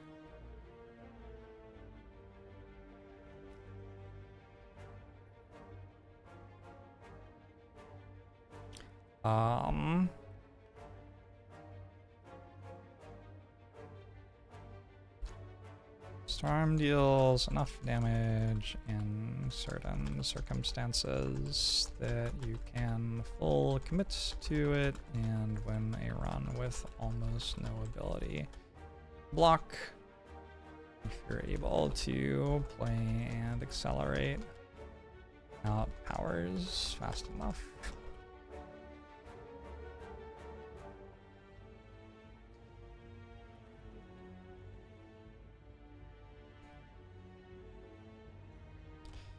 Pick up enough max HP or defensive relics to survive turn 2 and 3 against the heart. Enough max HP, potions, or defensive relics. Pick up max HP, potions, or defensive relics. Okay, like that, sure. Sweeping Beam, we already talked about. Static Discharge. Oh my god, Static Discharge is also an incredibly complicated card. Fuck. This character is very complicated. I think Static Discharge is like a C+ scaling power. We'll say C. I guess it participates in Power Snowball, but not really very meaningfully. It's actually really good in Frost builds. Like, surprisingly good. Deals a huge amount of damage in lots of fights. Creates orbs, which can be used for damage, evoking other orbs, or consumption by fission.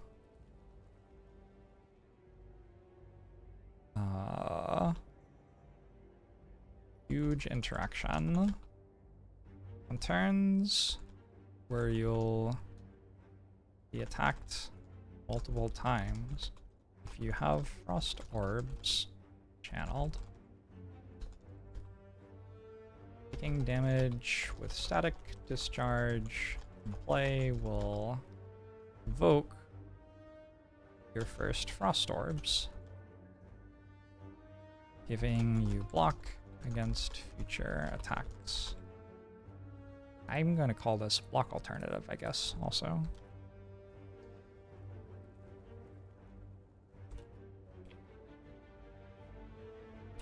This can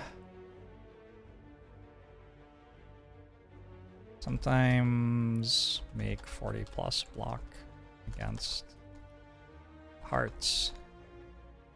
15 attack and can absolutely single-handedly turn lost runs into wins sometimes.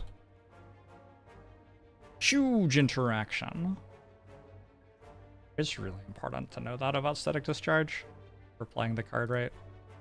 And it isn't like immediately obvious that it exists, or even if you notice that it exists, it isn't immediately obvious that it's like important.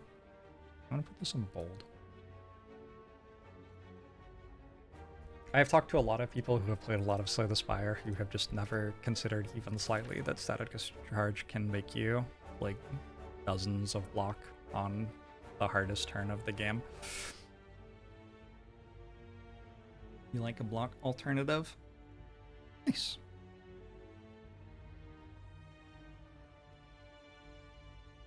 Exclamation mark Spire here is the link to my Spire spreadsheet at the moment.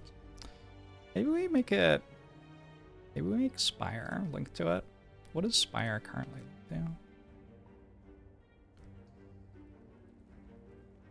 to? Nothing?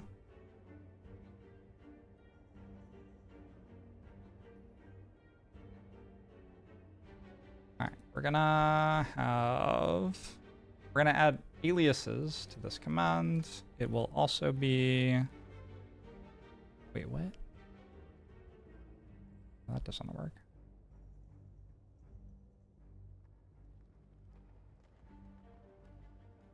That's...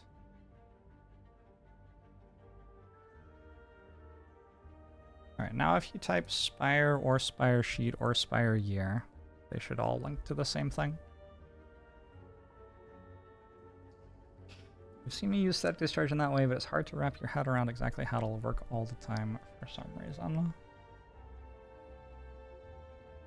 I have like one of the most significant runs I ever played was when I went 8-0 for the first time on Ascension 20 with Heart, and it was a defect run.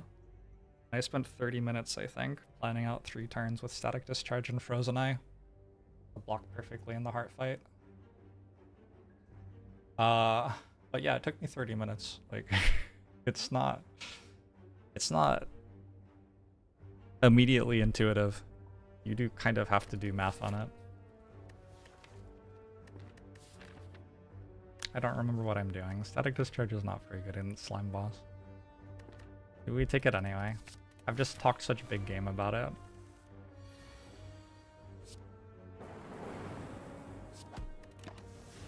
Interesting. Interesting spot.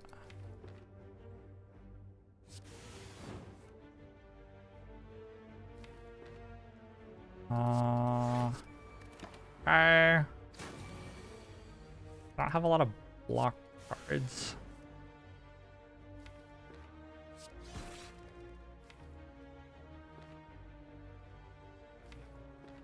$24 should be okay. It just barely did it.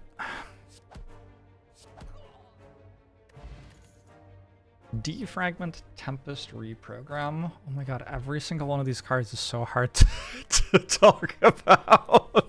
This character's wild. Alright. So Defragment is a scaling power. I would say it's like a B or something. Like a B plus. The thing is, that's like its baseline, and then like it rapidly gets much better than that as you pick up other things that are synergistic with it. I go with Frost Snowball, Power Snowball.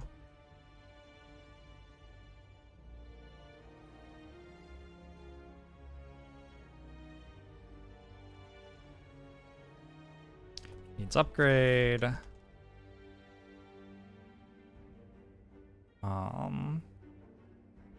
Focus makes all your orbs do more. That's really good.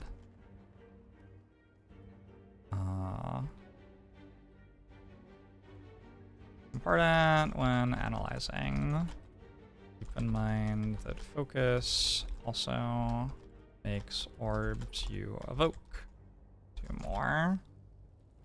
Seen lots of people analyze the value of focus as the number of orbs they have times the amount of focus they gain.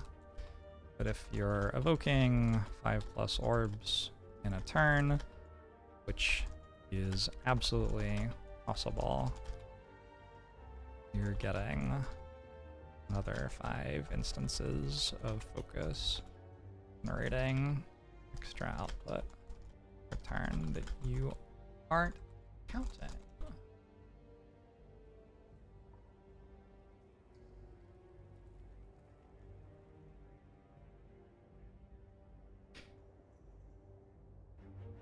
Focus, which is kind of like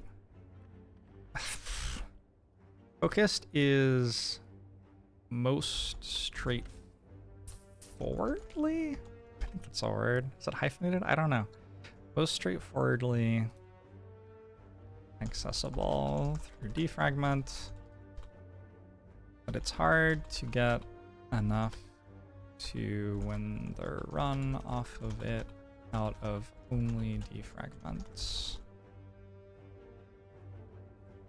Need to combo them with Echo Form, or add Consume plus Capacitor, or Biased Conch plus Artifact Charge to be able to consistently outblock the game.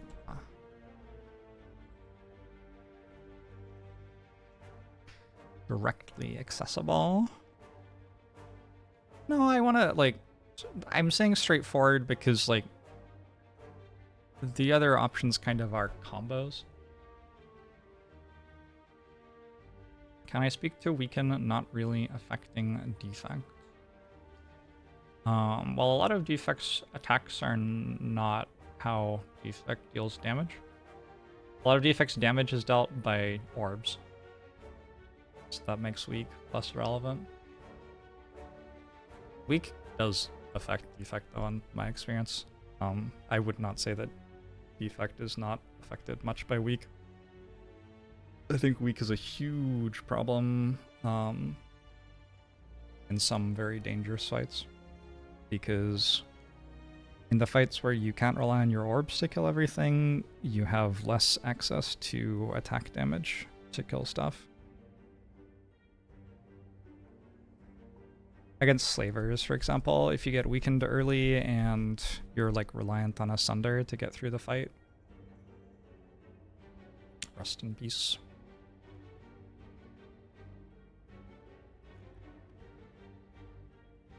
Focus isn't in the glossary.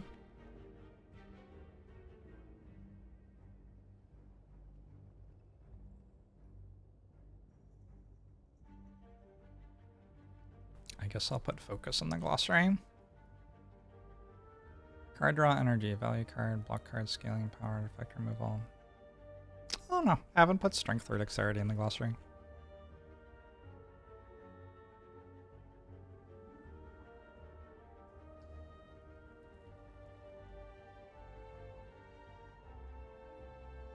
Alright, what was I writing about? Tempest?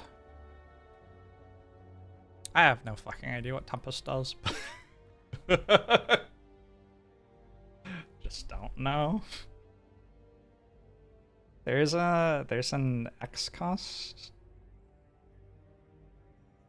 combo thing here, but it's like the worst of them. There's front-loaded damage, but not good front-loaded damage.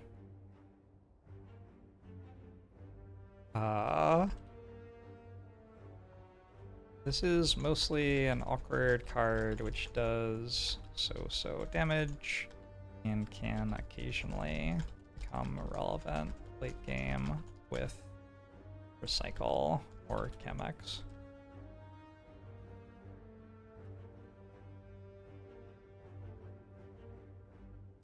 The rich man's zap. The rich person's zap.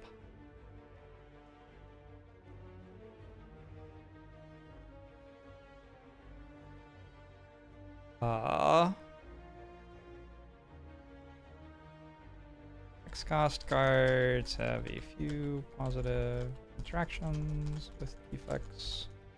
Card pool. 1 recycle counts your current energy as the cost of the X card. So if you have 4 energy and target Tempest with Recycle Plus, you will end up with 8 energy.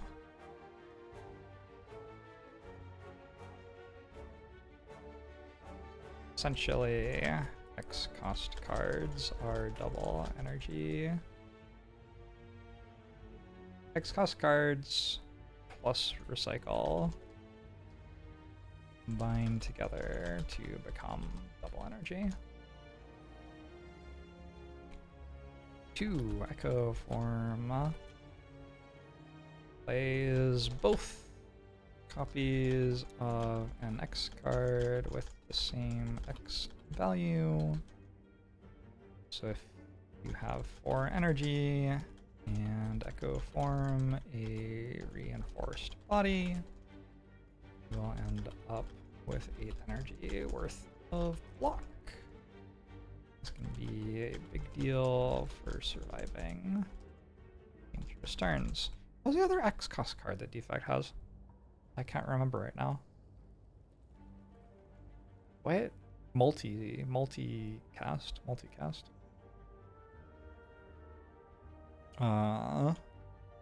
3 multicast is just generally a strong card, especially when combined with Dark Orbs.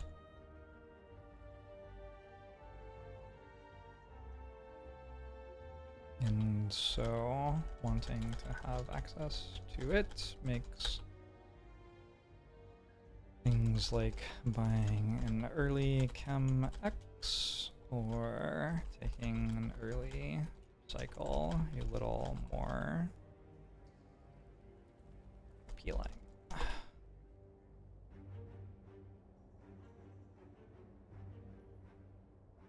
You're not sure that the defect would consider itself as a person either, to be fair.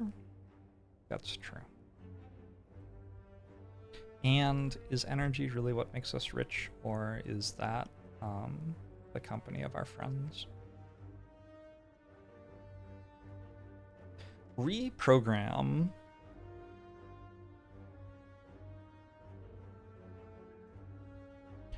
Garbage gimmick.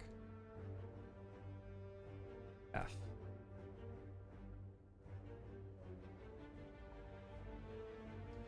Reprogram does have a use case.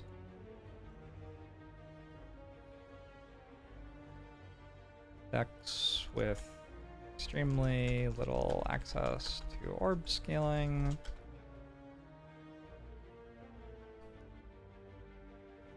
Which have good hand manipulation to make up for being very hard for defect to block for long periods of time without frost orbs. Even if you make lots of dexterity, still have to draw block cards on the right turns, and that's quite hard for defects. They're cool. Other than that, the program is almost completely unpickable and is usually the best to remove if you, in your deck, if you have one from transforming into it or misclicking. Full wagon, thanks for the 55 months. Appreciate it.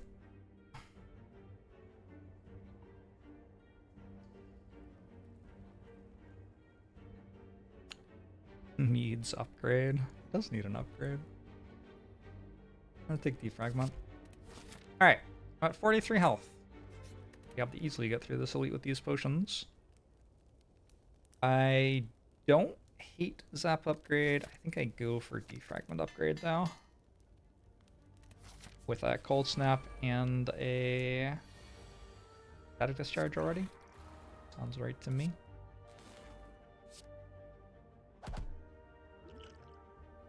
Essence of Steel, pretty good in this fight. Reprogram needs to be effect really early when you just get attacks and defense cards and no orb generation. Reprogram needs to also come with completely ignoring all orbs. Yeah, it's still bad.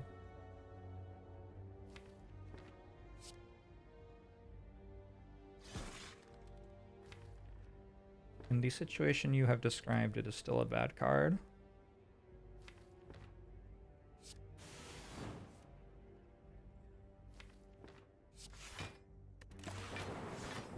I'm not gonna fire potion this so I can go through Gremlin Knob. Sentries should be an okay fight for me. Just need to finish killing this one. And then get one more Frost Orb.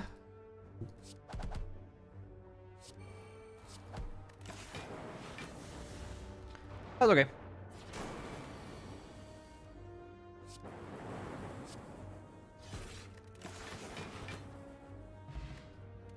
Letter Opener, Explosive Potion, Sweeping Beam I've already talked about, Rebound, and Rip and Tear.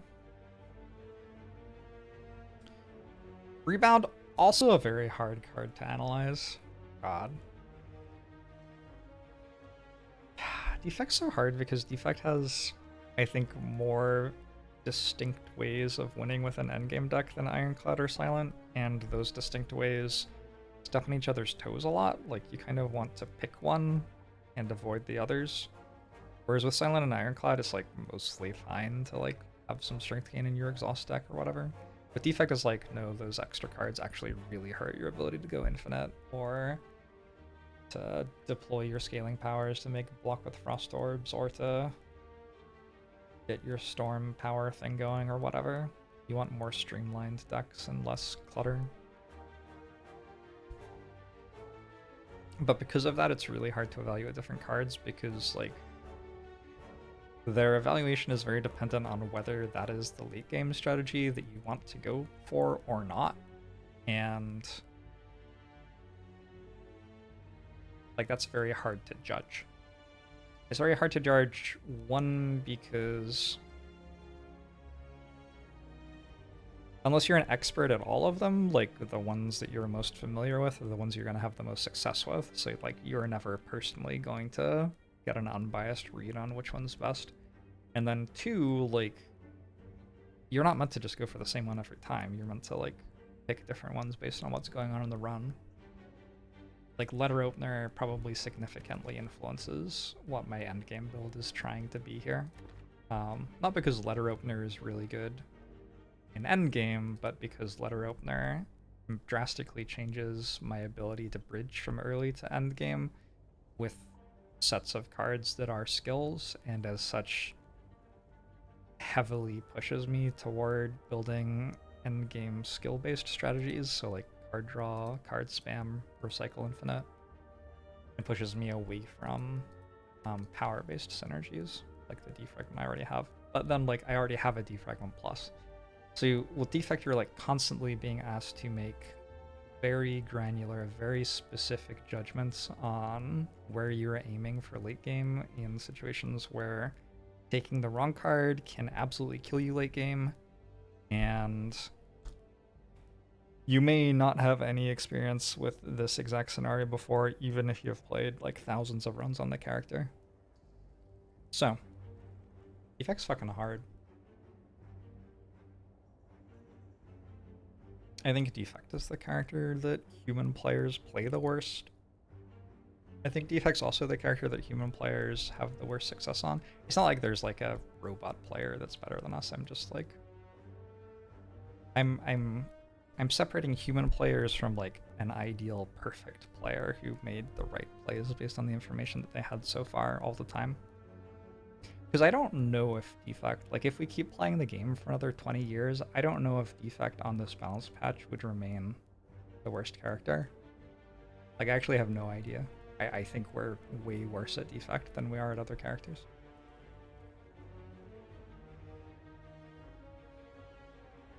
You would enjoy a list of known / useful infinites in Slay the Spire. I mean, there are so many infinites in Slay the Spire.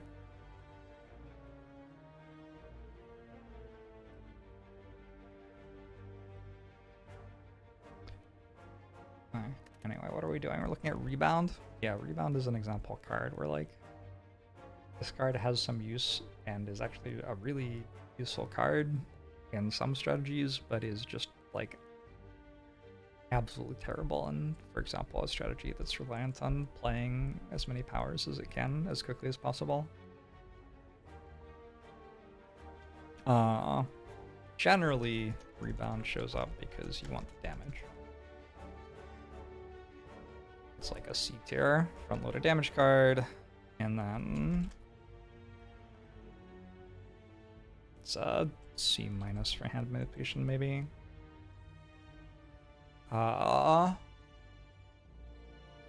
Combos decently well with tile synergies and zero cost synergies, and leads to some okay value-based plays in early and mid-game, but can be a dead card in power-based strategies which desperately want to have no dead cards in them.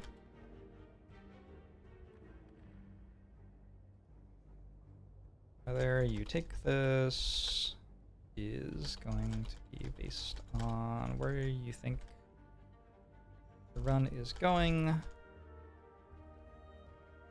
unless you're desperate for the damage.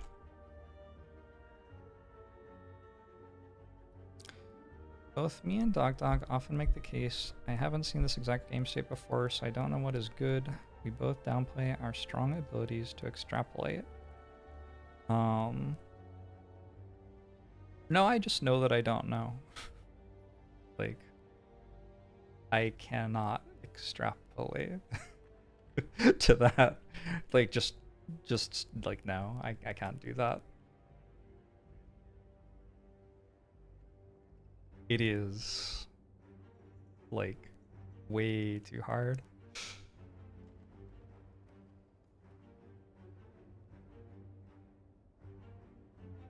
Rip and Tear is like an A+ or maybe even S- tier front-loaded damage card.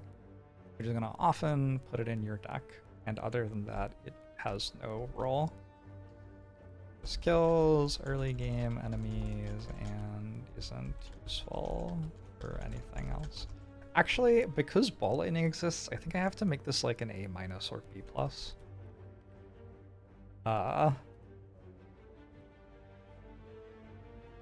Because Ball Lightning exists, this only gets a B+ on unloaded damage. But in runs where you don't have Ball Lightning yet, or another broken damage option, it's a very appealing card. Here I'm not going to take it because I have a letter opener. And I'm not going to take Rebound. I only have 5 skills on my deck. A bit awkward. I was planning to like kill an elite or something, and also there's a slime boss. Maybe I do take it. No, I don't think so. Skip. Alright. Extrapolating inherently means acting in the places where you don't have the data you think that I'm good at it. I mean, so maybe I can succeed more than almost any other human in these situations, but I'm also aware that I haven't worked out what the right option is in them yet. Like, that doesn't mean that I'm going to be worse at finding a good option than other players. It just means that, like, there are situations in Slay the Spire where I can say with confidence that a certain option is right. And in a lot of defect situations, I do not know which option is right, and I am, well, yeah, I'm extrapolating, which carries with it, like, that means a lot of things. It means that I cannot be certain about my strategy. It means that I have to try different things to see how different things work, to check if I'm wrong. Stuff like that. I could rest here. Gremlinob. Gremlinob actually like can kill me from 25, I think, even with 30 damage and potions. Could draw my deck upside down. And a cold snap. Yeah, I think I'll rest. Gremlinob's just really scary. Whetstone. Sure. Gremlinob's slightly less scary. Makes Slime Boss slightly less scary.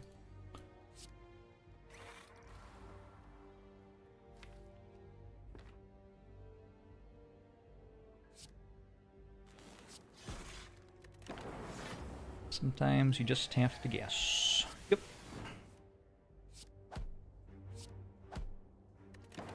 With this draw, Gremlinob is not scary.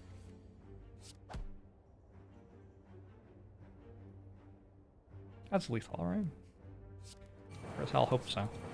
Alright, good.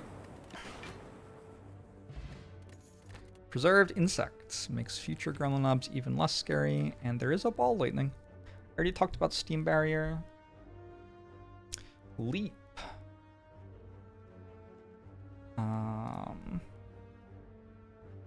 Block card. C-. That's it. Actually significantly reduces the amount of damage a starter deck takes in hallway fights. That said, you'd really prefer not to have to take this card, as it almost never develops into a relevant endgame card, and this character often struggles to win with decks full of bloat. You don't see garbage gimmick in the glossary. I kind of assumed that it would be self-explanatory. I think that's all I have to say about Leap. Leap's a fairly straightforward card.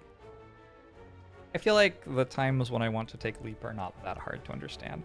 I guess I could actually put that a bit better.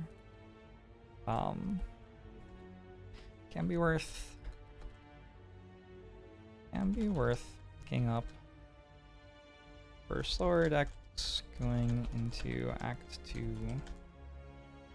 No sustain as the amount of health it saves in early Act 2 fights can be very significant. I think that's worth saying. I feel like usually when I pick Leap, it's not actually at the beginning of Act 1, it's at the end of Act 1 when I'm like, gee, I found no way to block, and I'm gonna get attacked for 21.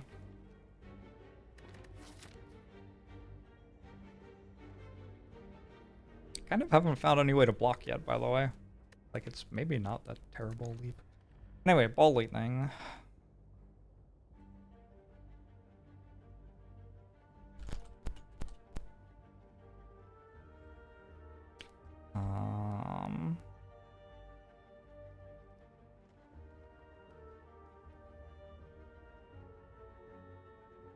Yeah, it's like a C for Frost Snowball as well, even though it doesn't make a Frost Orb, I think. It evokes Frost Orbs for you.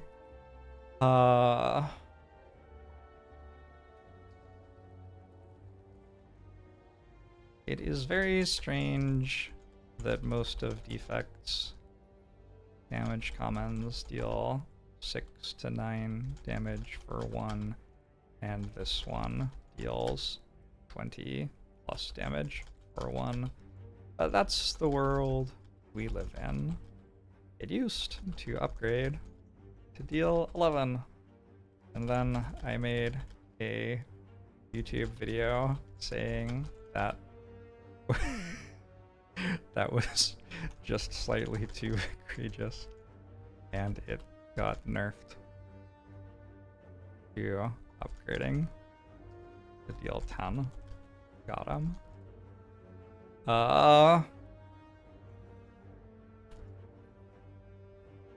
Picking up a Ball Lightning or 2 puts you in an extremely strong position where you can deal enough damage to get through early game while bridging into late game orb synergies easily.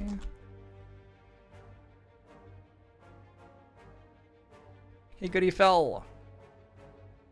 Hey, Leonette. Sorry about that. Doesn't darkness count as Frost Snowball then? Haven't written anything about darkness yet. I have to decide whether I want this card or not. I guess so. I really have no block.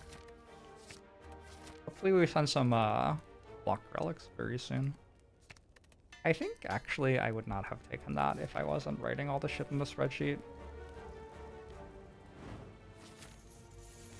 I'm gonna call that one an unforced error. I think we're past the need for Ball Lightning, and I want to make Letter Opener happen, so taking a non-skill is actually, like, quite measurably bad. It's probably okay. Alright, please don't kill me, Lagavulin. Is this lethal? 30, 40... No. Almost, though.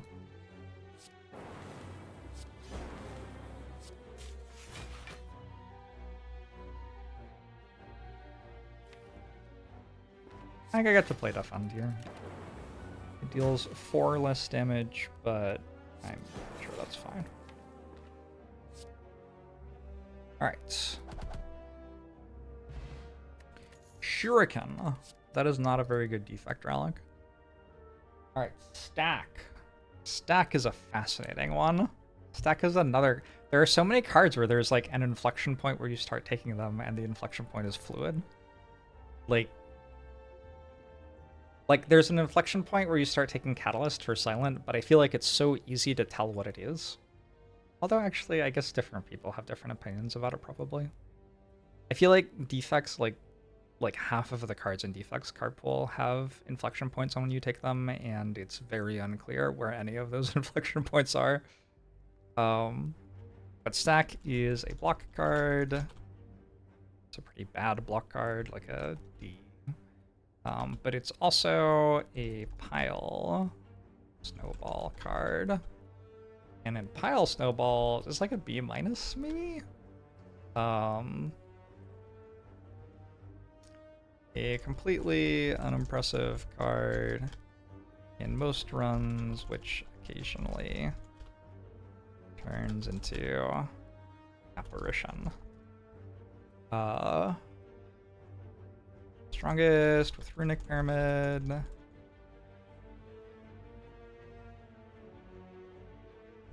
Or Equilibrium. For obvious reasons.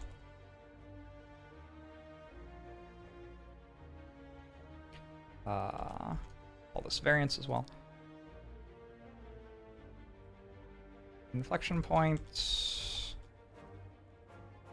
is somewhere around having 30 cards. I'm gonna say having 25 cards, some sort of hand manipulation, and not having enough block from other sources.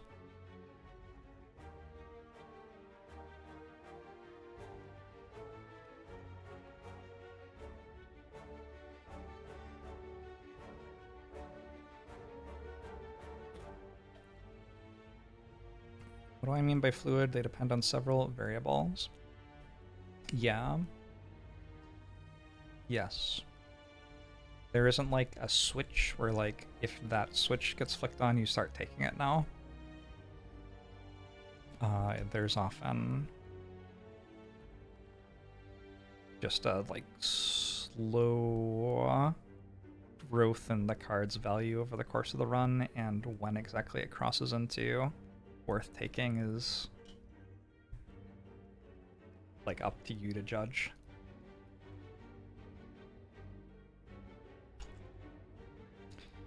Front loaded damage B. Block alternative B plus. I just think it's actually like an A minus block alternative. The artifact charge does an awful lot. And then Frost Snowball A minus. Excellent card with good relevance for dealing damage in Act 1, blocking debuffs to help survive Act 2, and then comboing with Core Surge to... I want to write Pog off, but I have too much self-respect to Pog Champ off. Is Pog off really worse to write than Pop off? Like, actually, I don't know that it is.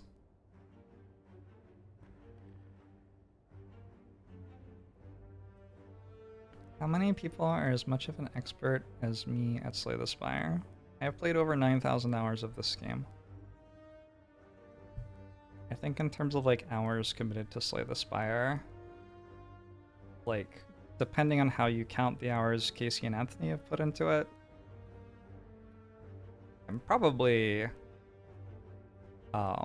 you know, pretty close to number one, if I'm not number one. And comboing with Core Surge to create immense focus for a late game engine in Act 3 or 4.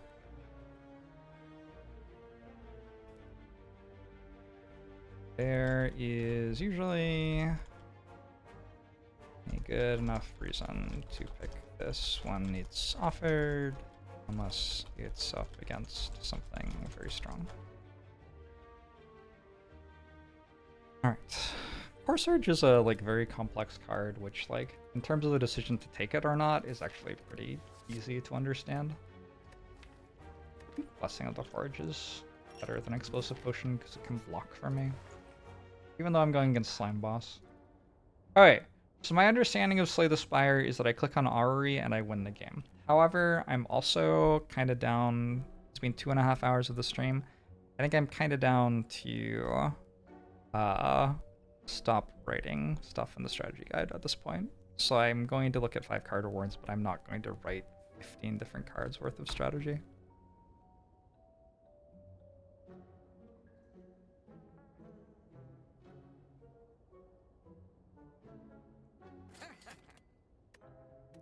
Pile driver, Core Surge, Cold Snap. Well, that's an Electrodynamics. Let's take that. Slime boss is solved. I think boot sequence pretty good here.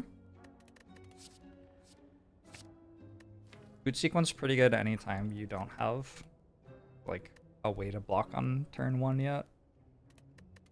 I can take compile driver. I could take stack. Stack could be my way to block. I think I'd rather just draw Electrodynamics faster. Take another cold snap.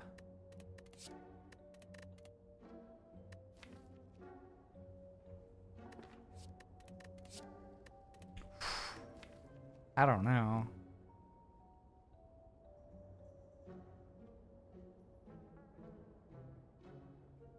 Can remove strike by self-repair.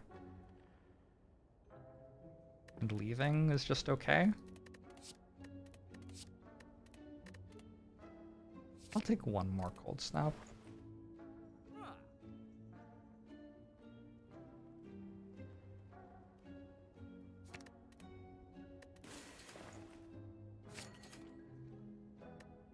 Not too bad. The pack with turbo compile driver cold snap is fascinating. I don't know. I don't think it was that interesting. I would actually upgrade self-repair here.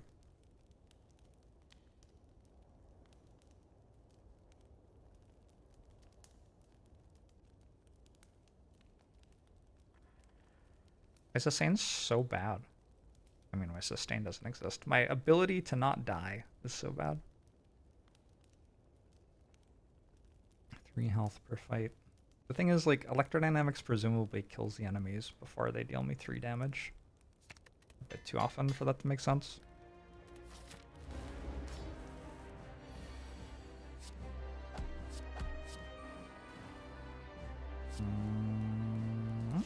Get rid of that.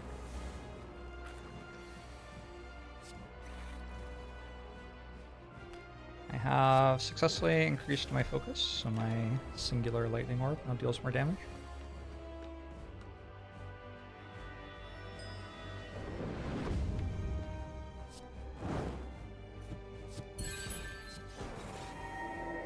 I'm going to pronounce your name wrong.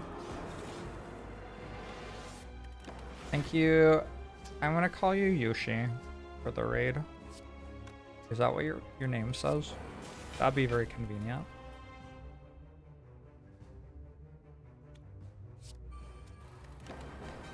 Why be shy?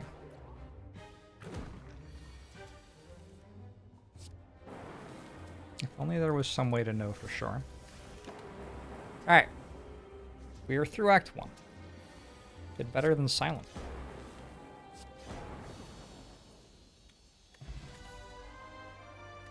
Fission Echo Forum Buffer. Ooh, those are good ones. I think I'm taking Fission. I have no card draw. I have a letter opener. Double cold snap. I think it's Fission.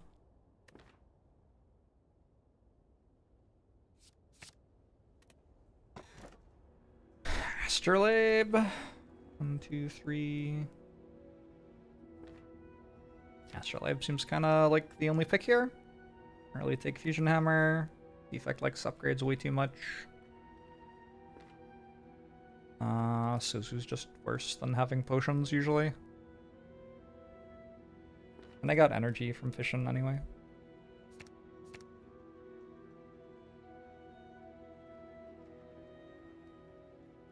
Do I transform Barrage?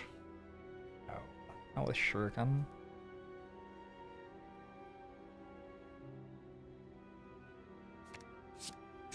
Alright, so we have a Barrage plus, a Loot plus, and a Stack plus. Cool. I don't totally hate it. Interesting act path.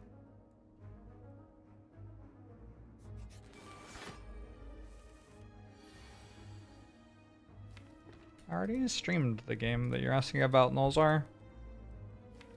Why don't you just watch my streams?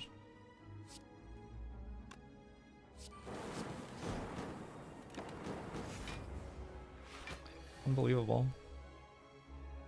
I'm hurt.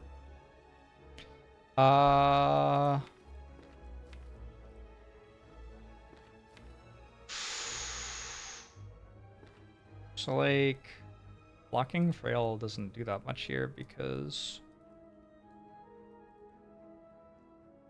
I don't have any block cards anyway. It's pretty awkward. I play this for the damage. I probably just win next turn. It would be nice to play self-repair as well. And it would be nice to like not die. You know?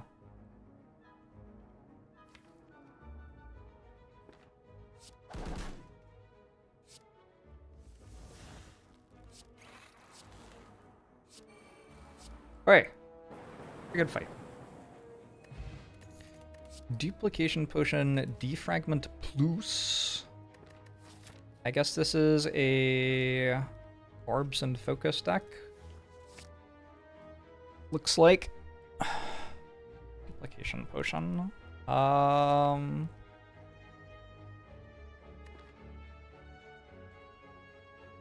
Over Fire Potion? I guess so.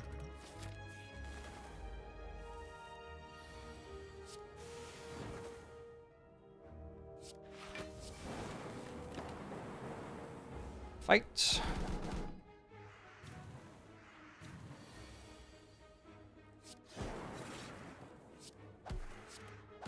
Potion is by far one of the best defect cards.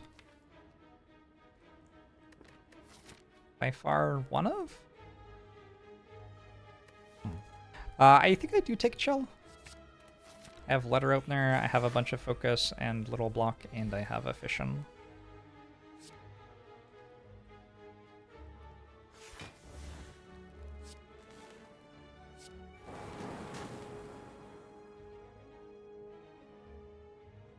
Do I want to kill that this turn?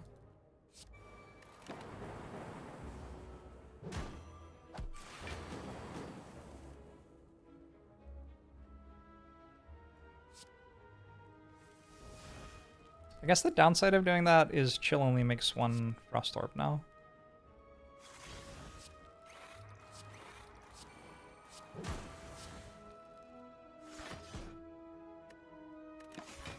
Oh, it's not a terrible Avocado Rat fight. Or is it? Wait a sec. Why are you attacking for 31? Isn't that, like, kind of unreasonable?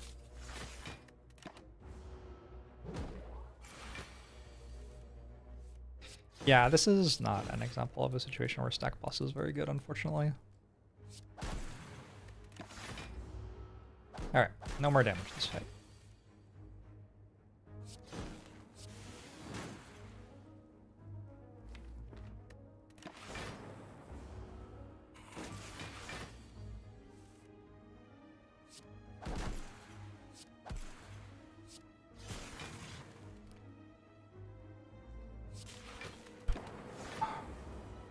To 48 though. Ow. Goofy Eyes Plus. No card draw. Letter Opener.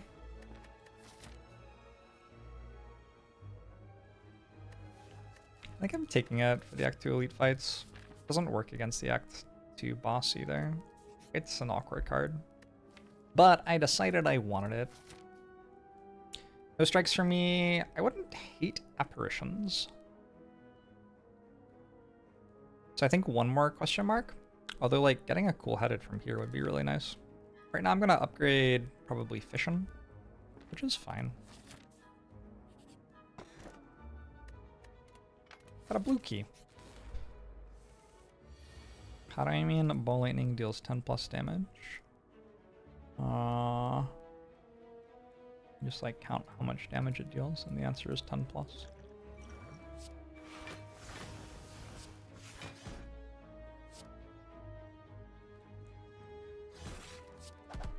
This is an example of us getting weakened in the Slavers fight. Hopefully I draw electrodynamics soon.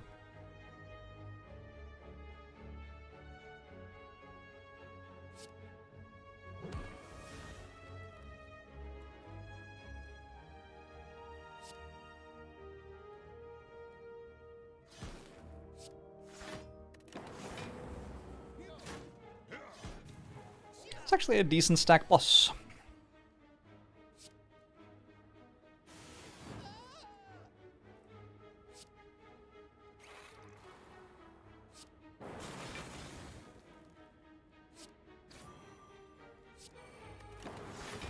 Alright, eventually I will draw electrodynamics, right? Like it's in my deck or something. I think we did it. Well done, everybody. Yeah, we won the fight. Okay. Could have just drawn it turn 1. Just saying.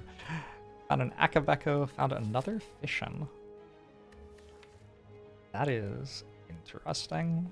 So I'm like trying to draw cards off double Fission. I could take the Amplify. I think Fission is a bit better. Hey, Changgang, doing well.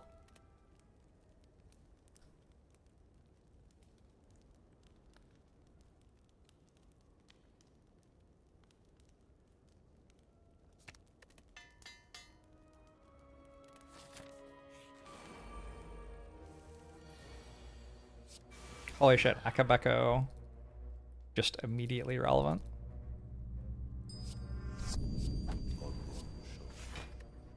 Huge. Well done, Akabeko. Sprat the Dead Bard. Thanks to the Prime.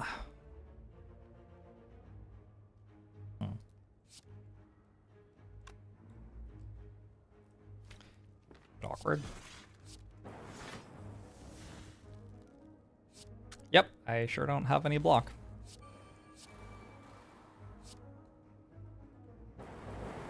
Oh, probably should have played Barrage first. I'm sure it never matters at this point. In fact, maybe it's better to deal less damage so I can...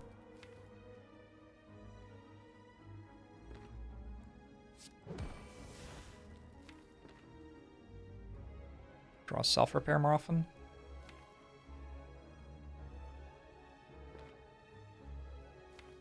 Oh, if Electrodynamics is my bottom card, this is actually dangerous. It's kind of painful. 18 plus 15 is 33, I guess. Loop. Why? Shit. Tungsten Rod's a good relic. Oh my god. At some point I actually can't take more of those. I think maybe a reinforced body.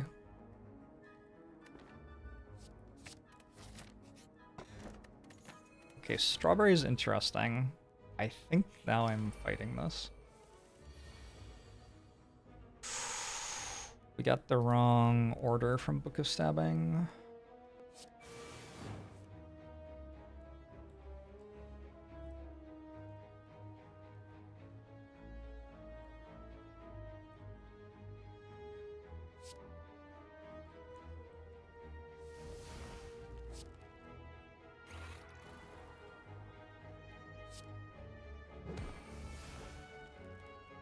Very dangerous, maybe just dead. I don't know, I have Static Discharge, I have Tungsten Rod. I have Frost Orbs.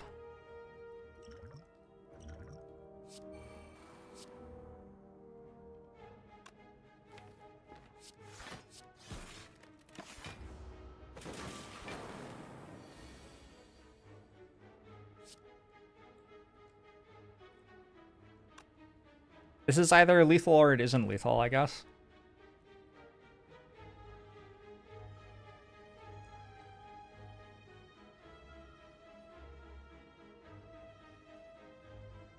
Currently, Frost Orbs evoke for 7 block exactly. That's not gonna work.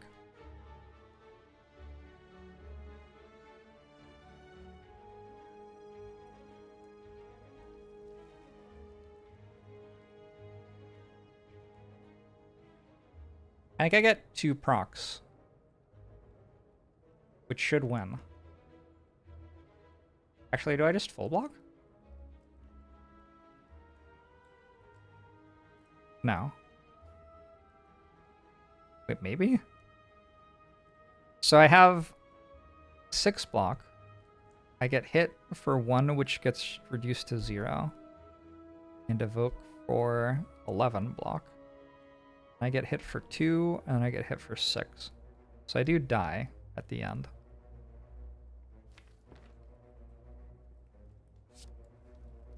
But first, I kill you, presumably.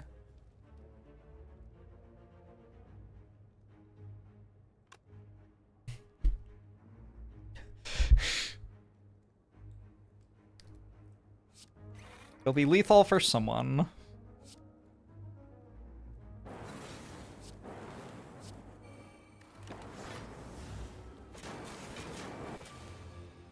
Wait, it was lethal for me? What the fuck? What health was it on? I was like 99% sure that I was winning that fight.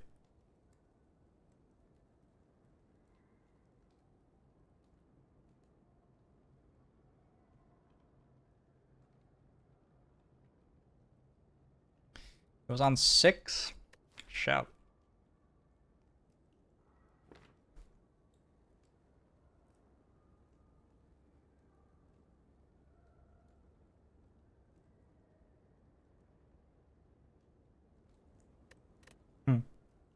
Well, GG.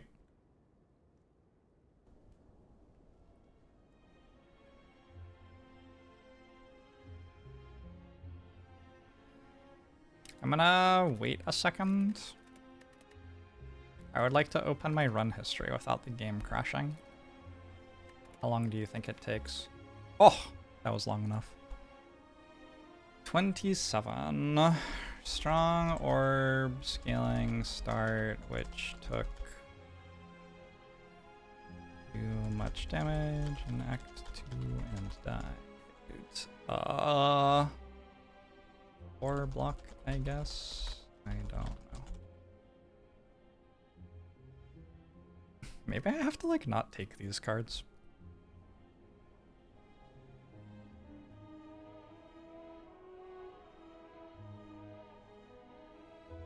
Probably. All right.